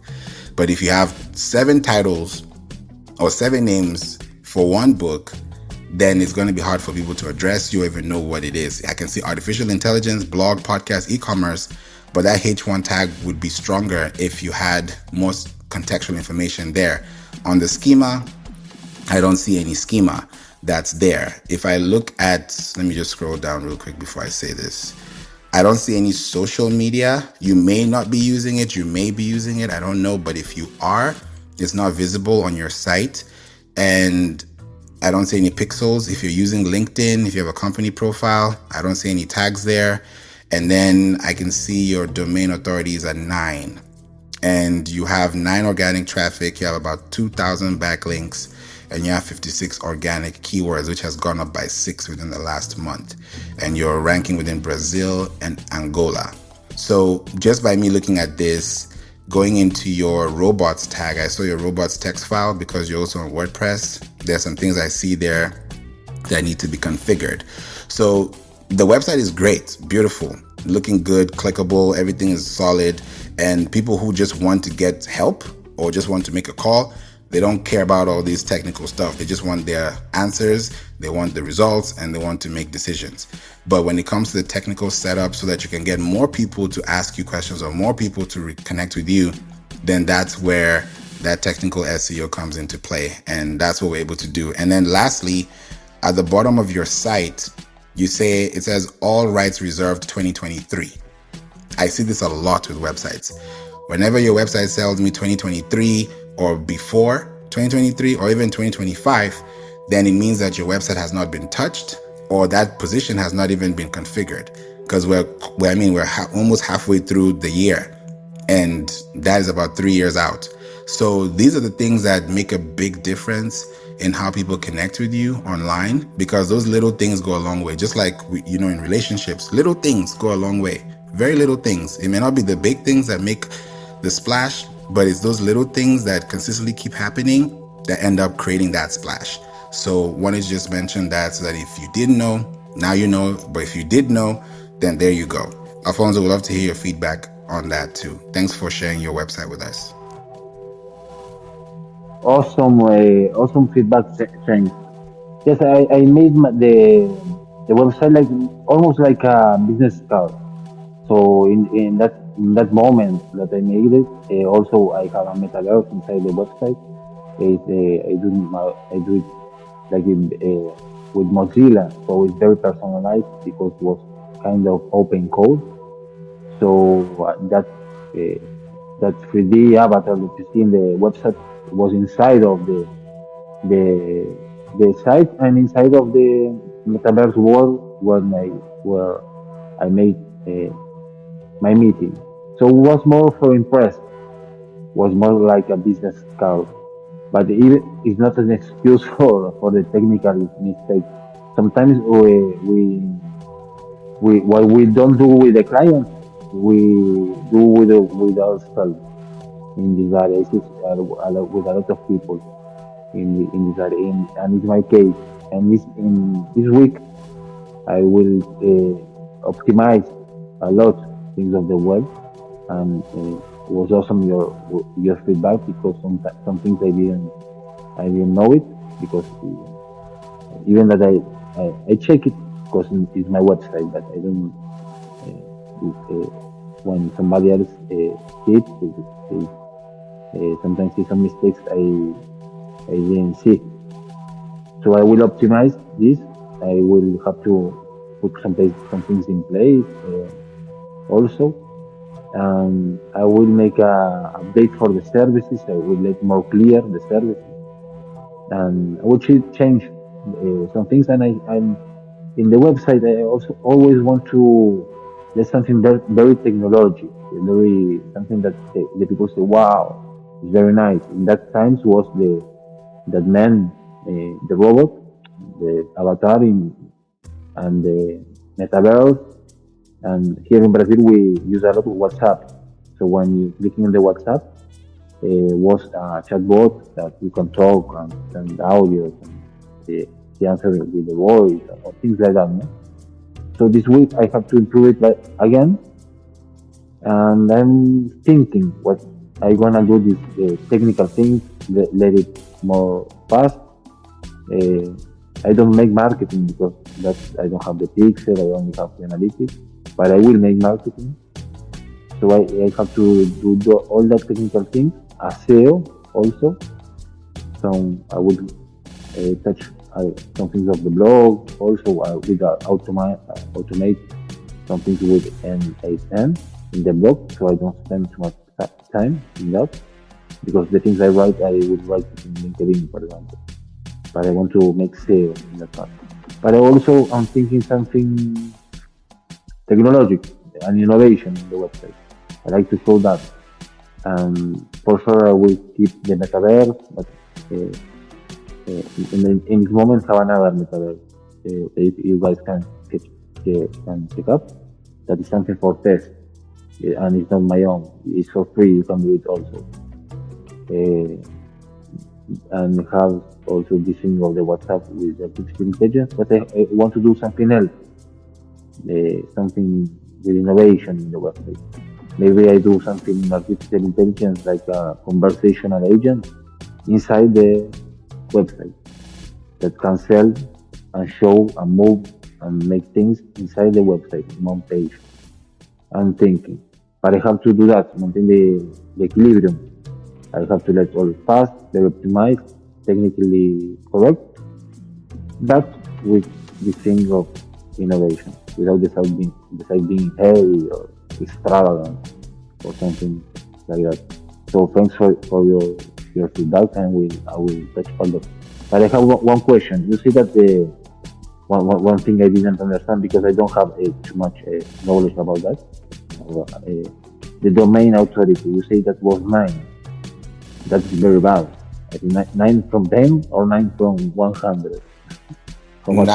Nine from 100, and I did a quick search. So it's called a 100-point logarithmic scale, and a domain authority is technically the strength of your target's backlink profile compared to other websites within the database. So I looked at Ahrefs and I looked at Ubersuggest. Ubersuggest gave you a domain authority of 9, and Ahrefs gives you a domain authority of 14. And usually there's about 5 to 10 point difference. So if you have a domain authority of a 1, you might have a domain authority of a 5 or a 6, or maybe a 9 or a 10. But it goes all the way through 100. So when I see those things, I know why it goes that way. And the reason why majorly a lot of businesses don't grow their domain authority is because they don't put work into their website content wise. And then this is more important, they don't technically make a foundation that actually gets them set up for success. Because when I look at your domain, your DNS records, I don't see a CNAME and I don't see a TXT record. A CNAME is a canonical name, and TXT is more like a verification, text record. And that's what you're using with Google Search Console to verify your site. So even if you have blogs, content, and all these things, but you're not connected to these web servers, then it's kind of like not getting to the finish line, because you're going backwards every time you're trying to step forward. And when these things are not connected, it changes everything. So when I look at your domain health, you're good, but you could be better. You have a 7 out of 10, which is fine, but your risk level is medium. So that could be a win or not a win. It says your DMARC policy right now is in quarantine. So these are the things that when I look at, you want to be green on all corners. It's like when you're doing compliance, you can't say, oh, I'm compliant, but I'm halfway through compliancy. It doesn't work. So you want to be fully compliant, 100% complete, and 100% processed. And then when you change those things and you put that into the system, that's where you're able to now increase more. Because if you don't connect to Google Search Console, which is Google's internet service provider, then it's hard for you to scale because you're not getting any traffic in. You may have bought this domain 10 years ago, 5 years ago, 2 years ago, but the day you connect to Google is when your day one begins. And most times people's day one start after they've done everything they can and realize, okay, something is wrong. And I realize, okay, this is what could be the problem. And then we fix that. But that usually takes between 4 to 24 weeks to actually see big results that change. And that has to come from a consistent weekly update as well. So that's what I saw with your domain authority, but there's room for improvement. And the good thing is that you're not at a 1 or a 0. So, and you don't have to be at 100 either, right? Mine is at 47 and it ranks number 1 on different search engines. You could be at a 20, you could be at a 30, you could even be at a 15 and still rank, because you're not ranking against the internet, you're ranking against the web page that's within your industry, within the same context. That's the difference. So if you're writing content for something, you're going to be matched up with someone else. Google does not rank your website. ChatGPT does not rank your website. All these AI bots, search bots, they don't rank your website. They rank your web page. And that comes in the form of a web link. So when you see all these links that are being, processed, these links are coming from websites that have web pages in them. So when your web page is strong, because you can have a blog, but if I notice that blog has no FAQ, no internal links, external links, no schema, no structured markup data, it's the URL is off, the things that are not pointing to the right direction, you don't have categories, tags. It sounds like a lot, but these are the things that if you do them in a sequential way, then eventually you'll be able to see the growth. Because like you said, you may not have gone to your website for a while. You may have a big house and you've not gone to this side of the house in the last 2 weeks or the last 2 months. Not because you didn't go there, but there was no reason to go there. But you have to go there at some point because you want to make sure everything is sound, everything is clear. It's the same thing with your website. You may not have gone to the privacy policy page, or you may not have gone to the contact page, but maybe something needs to be changed at some point to have those things in place. So it's not that it's completely misconstrued. It's that you want to make sure that you have those things in place. Even with the 2023, and I want to come to you more on this. Imagine if you go to Google, right? Because now within Google Maps, there's a little section that says Ask Maps, right? It's the AI integrated system for Google Maps. So when you go to Ask Maps and you say, hey, I'm looking for sushi, like today is Friday. Okay, where's the best place to have dinner? Or I'm looking for this or looking for that. You're going to get results. And those results will tell you based on the activity that they've been having. If someone left a review last night or someone left a review of a hotel last week, you're going to see those reviews show up for what you're searching for. And this is highly based on your web history and your app history. It's not even on the website itself.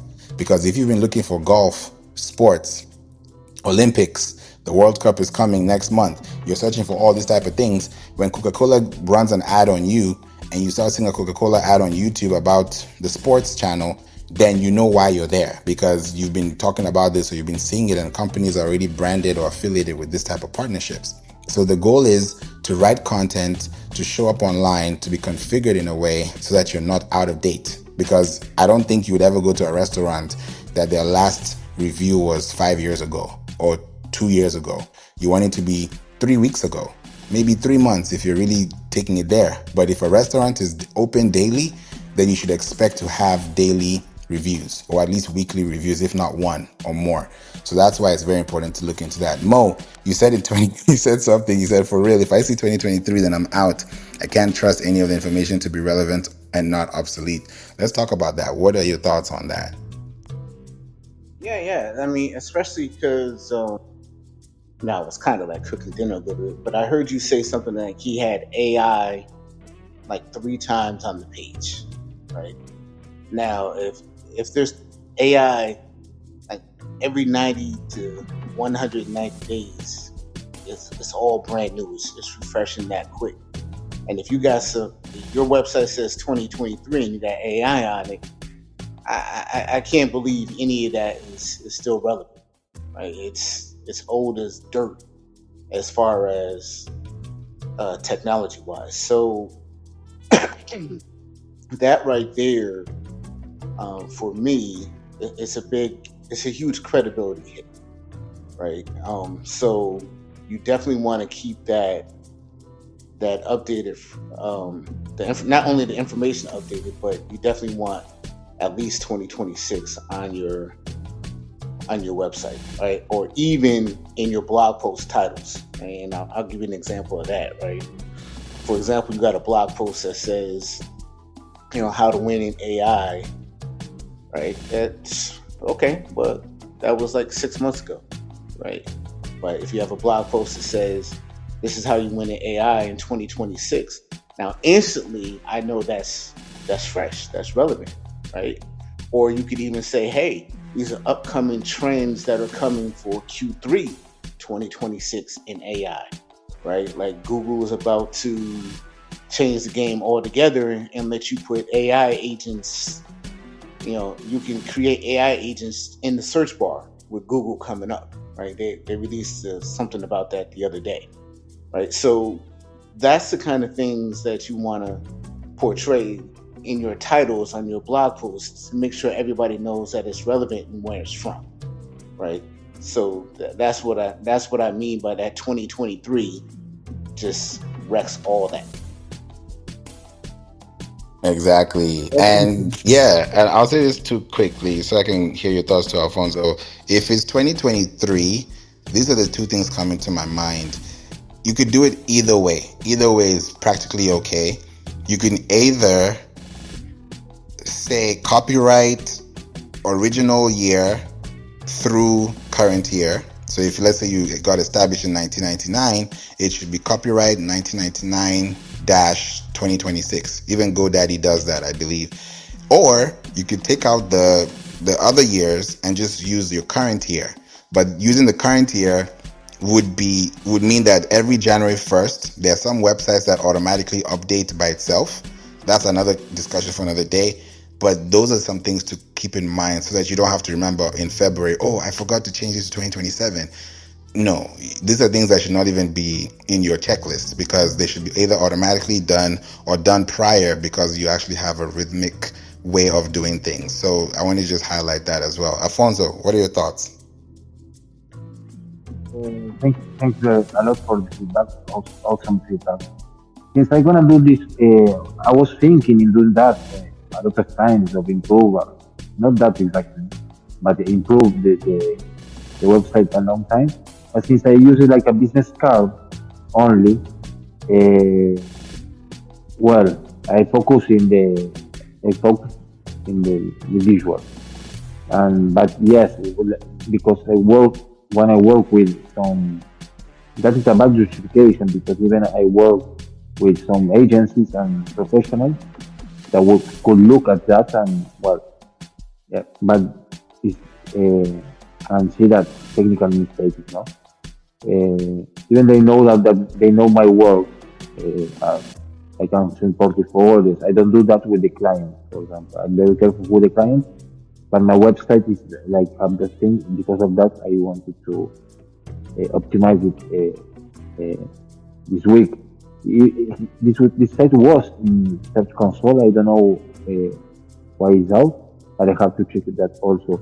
But my question that I have a question, one curiosity and one technical question.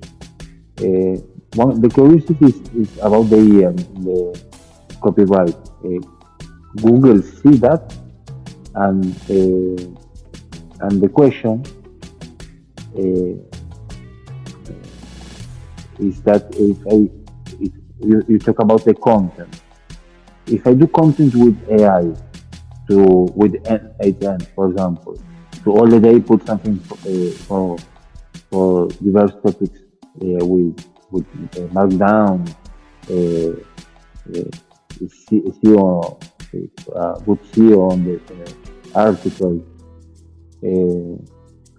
It's good or bad or makes difference if it's done with artificial intelligence.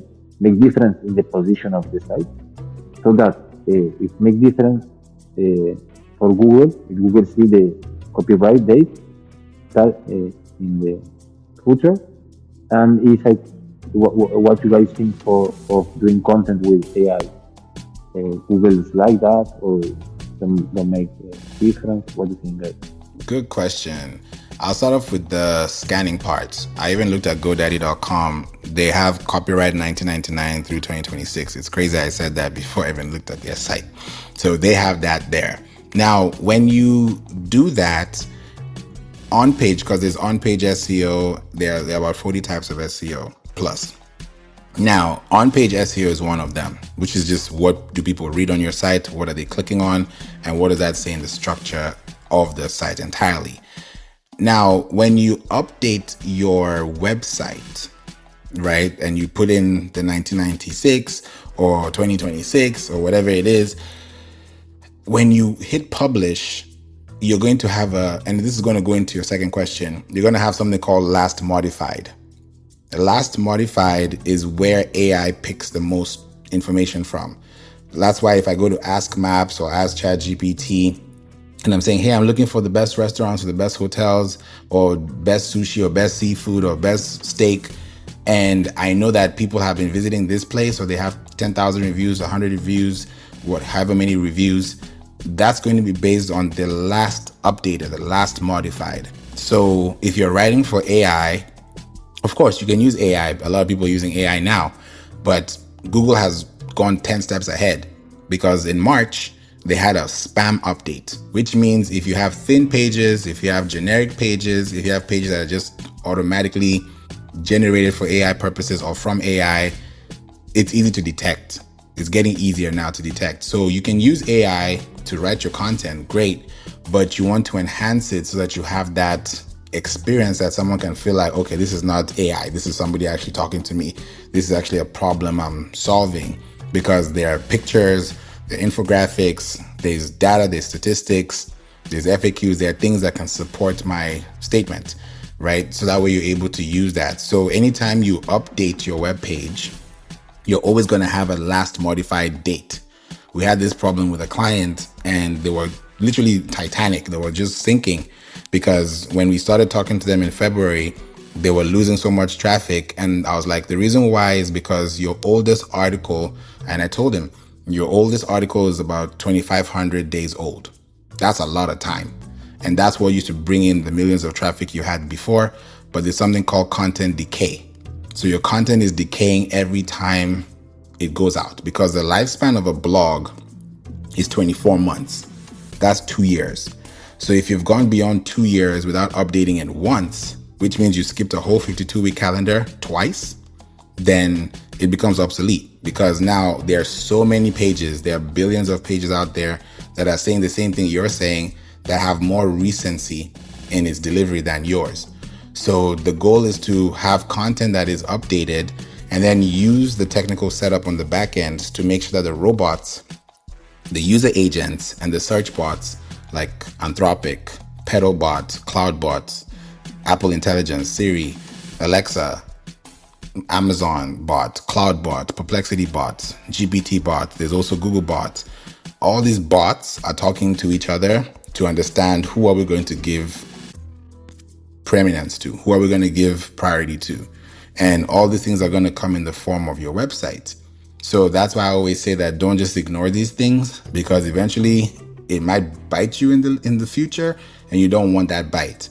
You want to make sure you can secure yourself by securing your website. You want to have a blueprint. You can't build a house without a blueprint. You can't build a website without a structure. You can't have a baby without preparing for one. There are a lot of things you can't do. You can't graduate without going through college or going through a school system. So there's a process for everything. And if you bypass the process, it will catch up with you in the end. And then you have to do a lot of backlogging, which is going to be stressful, and you do not want that. So to your question, Alfonso, you have to update your content so that your content can be updated within the server to show that you have a last modified date. If you don't have those things, it's going to be hard to scale as well. Hidden says, I think people try to be seen by too many too soon. That's true. Try to dominate in your local market and then expand. Yeah, that's what Google just did. Google did this recently, February. They did something called a Discover Core Update, which just means that Google has decided, which is still in rollout session, because usually whenever these things happen, it has to take about 3 months out to get it done. Google has called it a Discover Core Update because Google has started to prioritize local businesses first.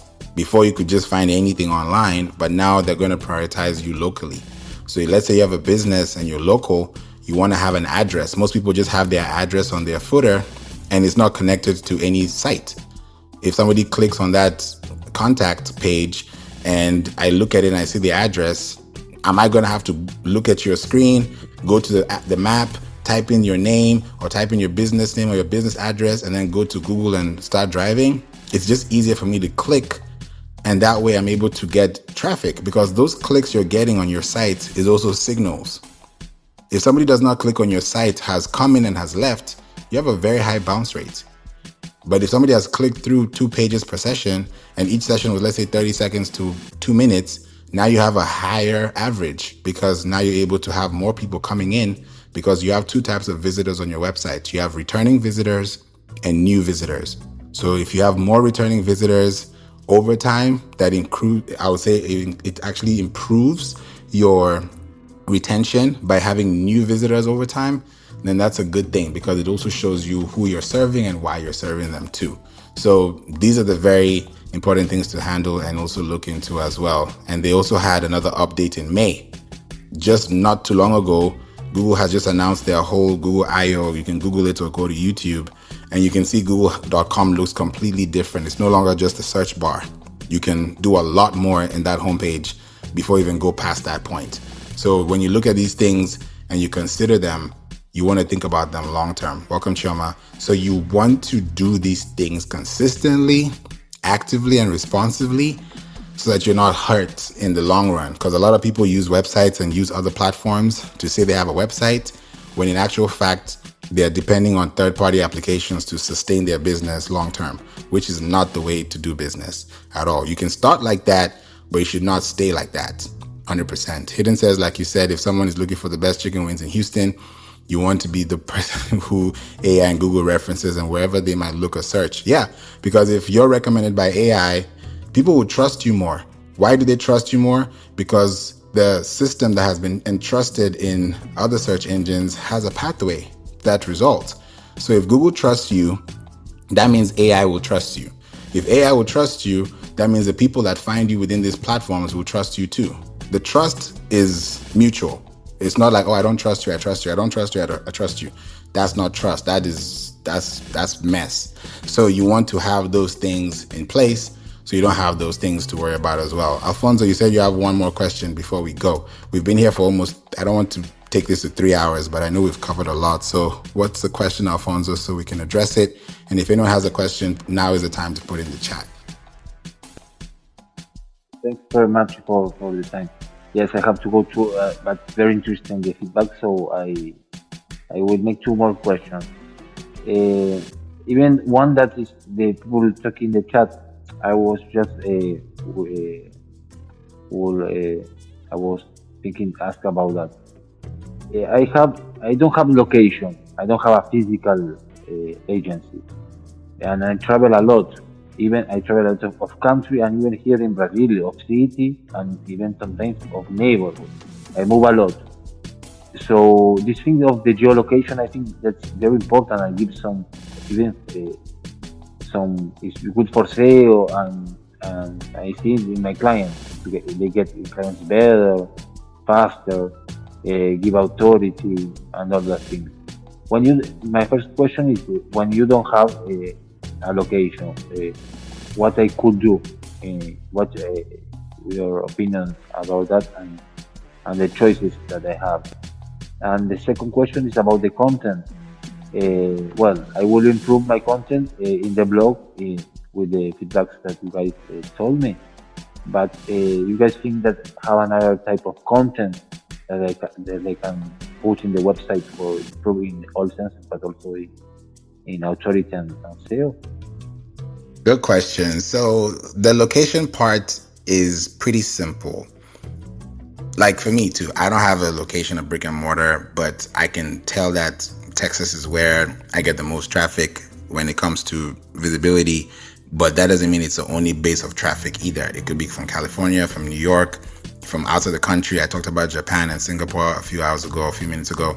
So you can still be anywhere, everywhere, but you want to start from somewhere. And to your question, as far as visibility locally, even if you don't have a local address, your web address is going to be your source. And more importantly, your ICANN, which we talked about earlier, is going to be where it's going to base from. Because if you have a good ICANN, which you've registered your name, your address, your information, just you, because there's a place that's called Who Is, right? It's going to show your business, it's going to show all those details. That location you've purchased your domain from, especially when you have your secure, like we talked about the SSL with Mo, that is where everything starts. Because when you purchase your domain, you've purchased your domain with your name, either with your personal address or with your business address. That address you signed up with is where your local point starts from. That's the beginning. That's the core. From there, it now picks up. And now with content, you have content pillars and you have content clusters. Content pillars is what people like Ultimate Guides, like Mo was talking about with brackets. And if you use brackets or odd numbers in your titles, you have about at least 38% average higher conversion when it comes to clicks, right? It's not going to ultimately have that effect. But when you have brackets, when you use odd numbers within your copy, within your titles, even if it's your emails, your subject lines, you attract about 38% more visibility. Because when you hear 5 ways to do this, imagine if I said, here are 4 ways to do this, and then I tell you, here are 5 ways to do this, or here are 3 ways to do this, you would pick the 3 or the 5 before the 4.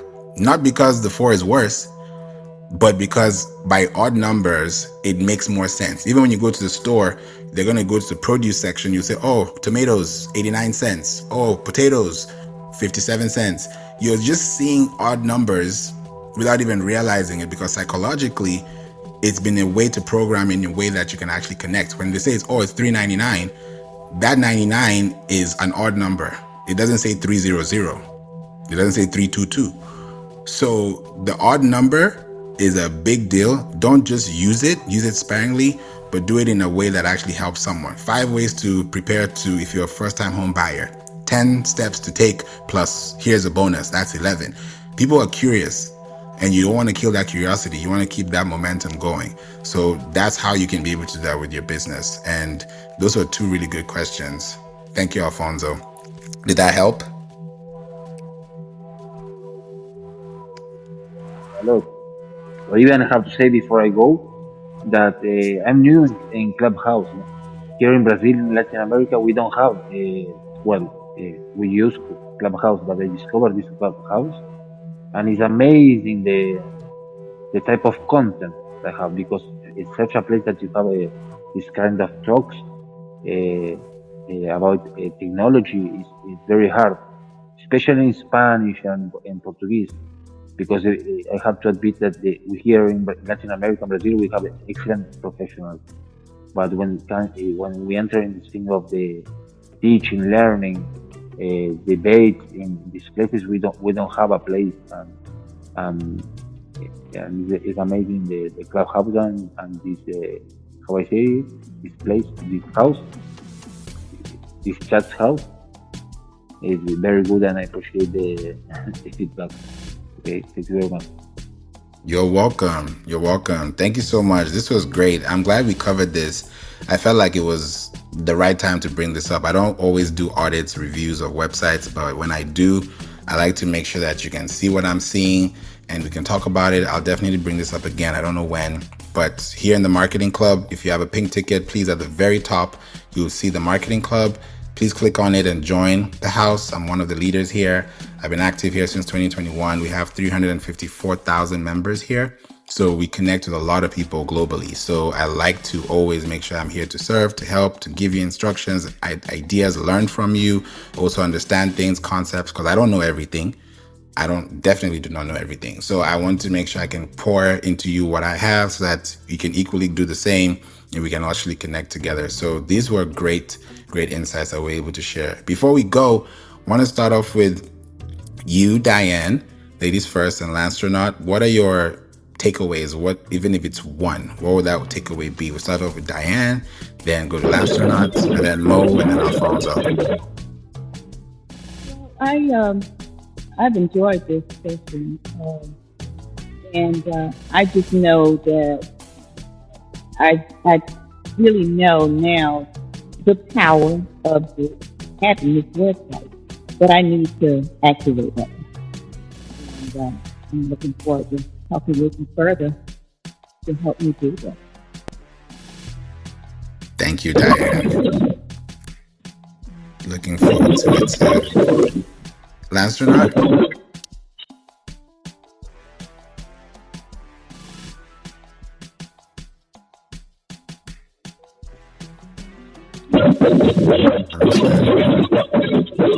Sorry. I don't know if you could hear me. Lancernaut, are you there? She might be busy doing some robotics and some techie stuff. So she might pop back in. But if you're available, Lancernaut, let us know. Mo, what about you? What's your one big takeaway from today? Well, you know me, it's always about content, right? So, if you don't mind, real quick, I'm just going to address something that Hidden was talking about in the chat about the people also ask section on Google. All right, so that is very critical to everybody out there when you're creating your content, right? Use people also ask, right? It's also going to tell you related services. So if you got a moment, it doesn't matter what you type in. Just go to Chrome and just type in how to start a business, right? You scroll down maybe a quarter of the way down the page, you're going to see a section that says people also ask. What you want to do is address those questions, for example, in your content, in your blog posts, whatever, right? Because that's guaranteed, 100% guaranteed, you will always have relevant content just by using people also ask, right? Because Google's telling you what people are asking, so it's automatically relevant, right? And what you want to do is pick a question or two or three, and you want to use that question as an H2 header for a paragraph in your blog post, right? You want to answer at least two or three, and then you can just click on that, and then it'll give you another question that people also ask, and then you can incorporate all of that into your blog post, right? And then what do you have once you package up about 10 blog posts? You automatically got an ebook. Package that together, sell it, use it for a lead magnet, whatever.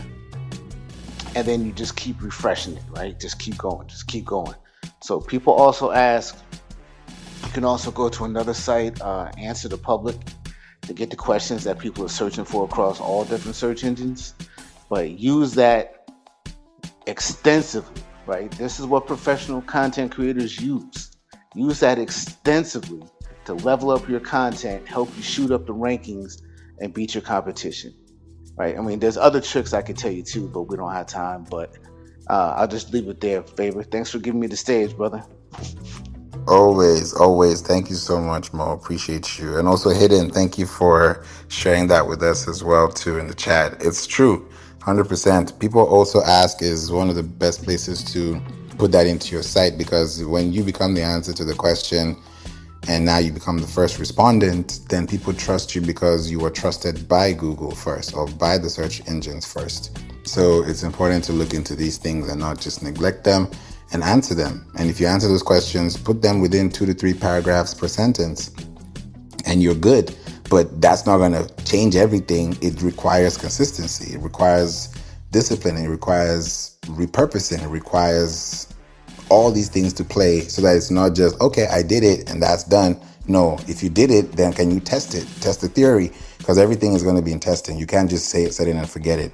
And SEO is a long-term game. But if you're able to play the long-term game well, you will always earn more over time every year, because you're able to lay the foundation first. So this was really good. Thank you so much for sharing that as well. Alfonso, what would your takeaway be before we go?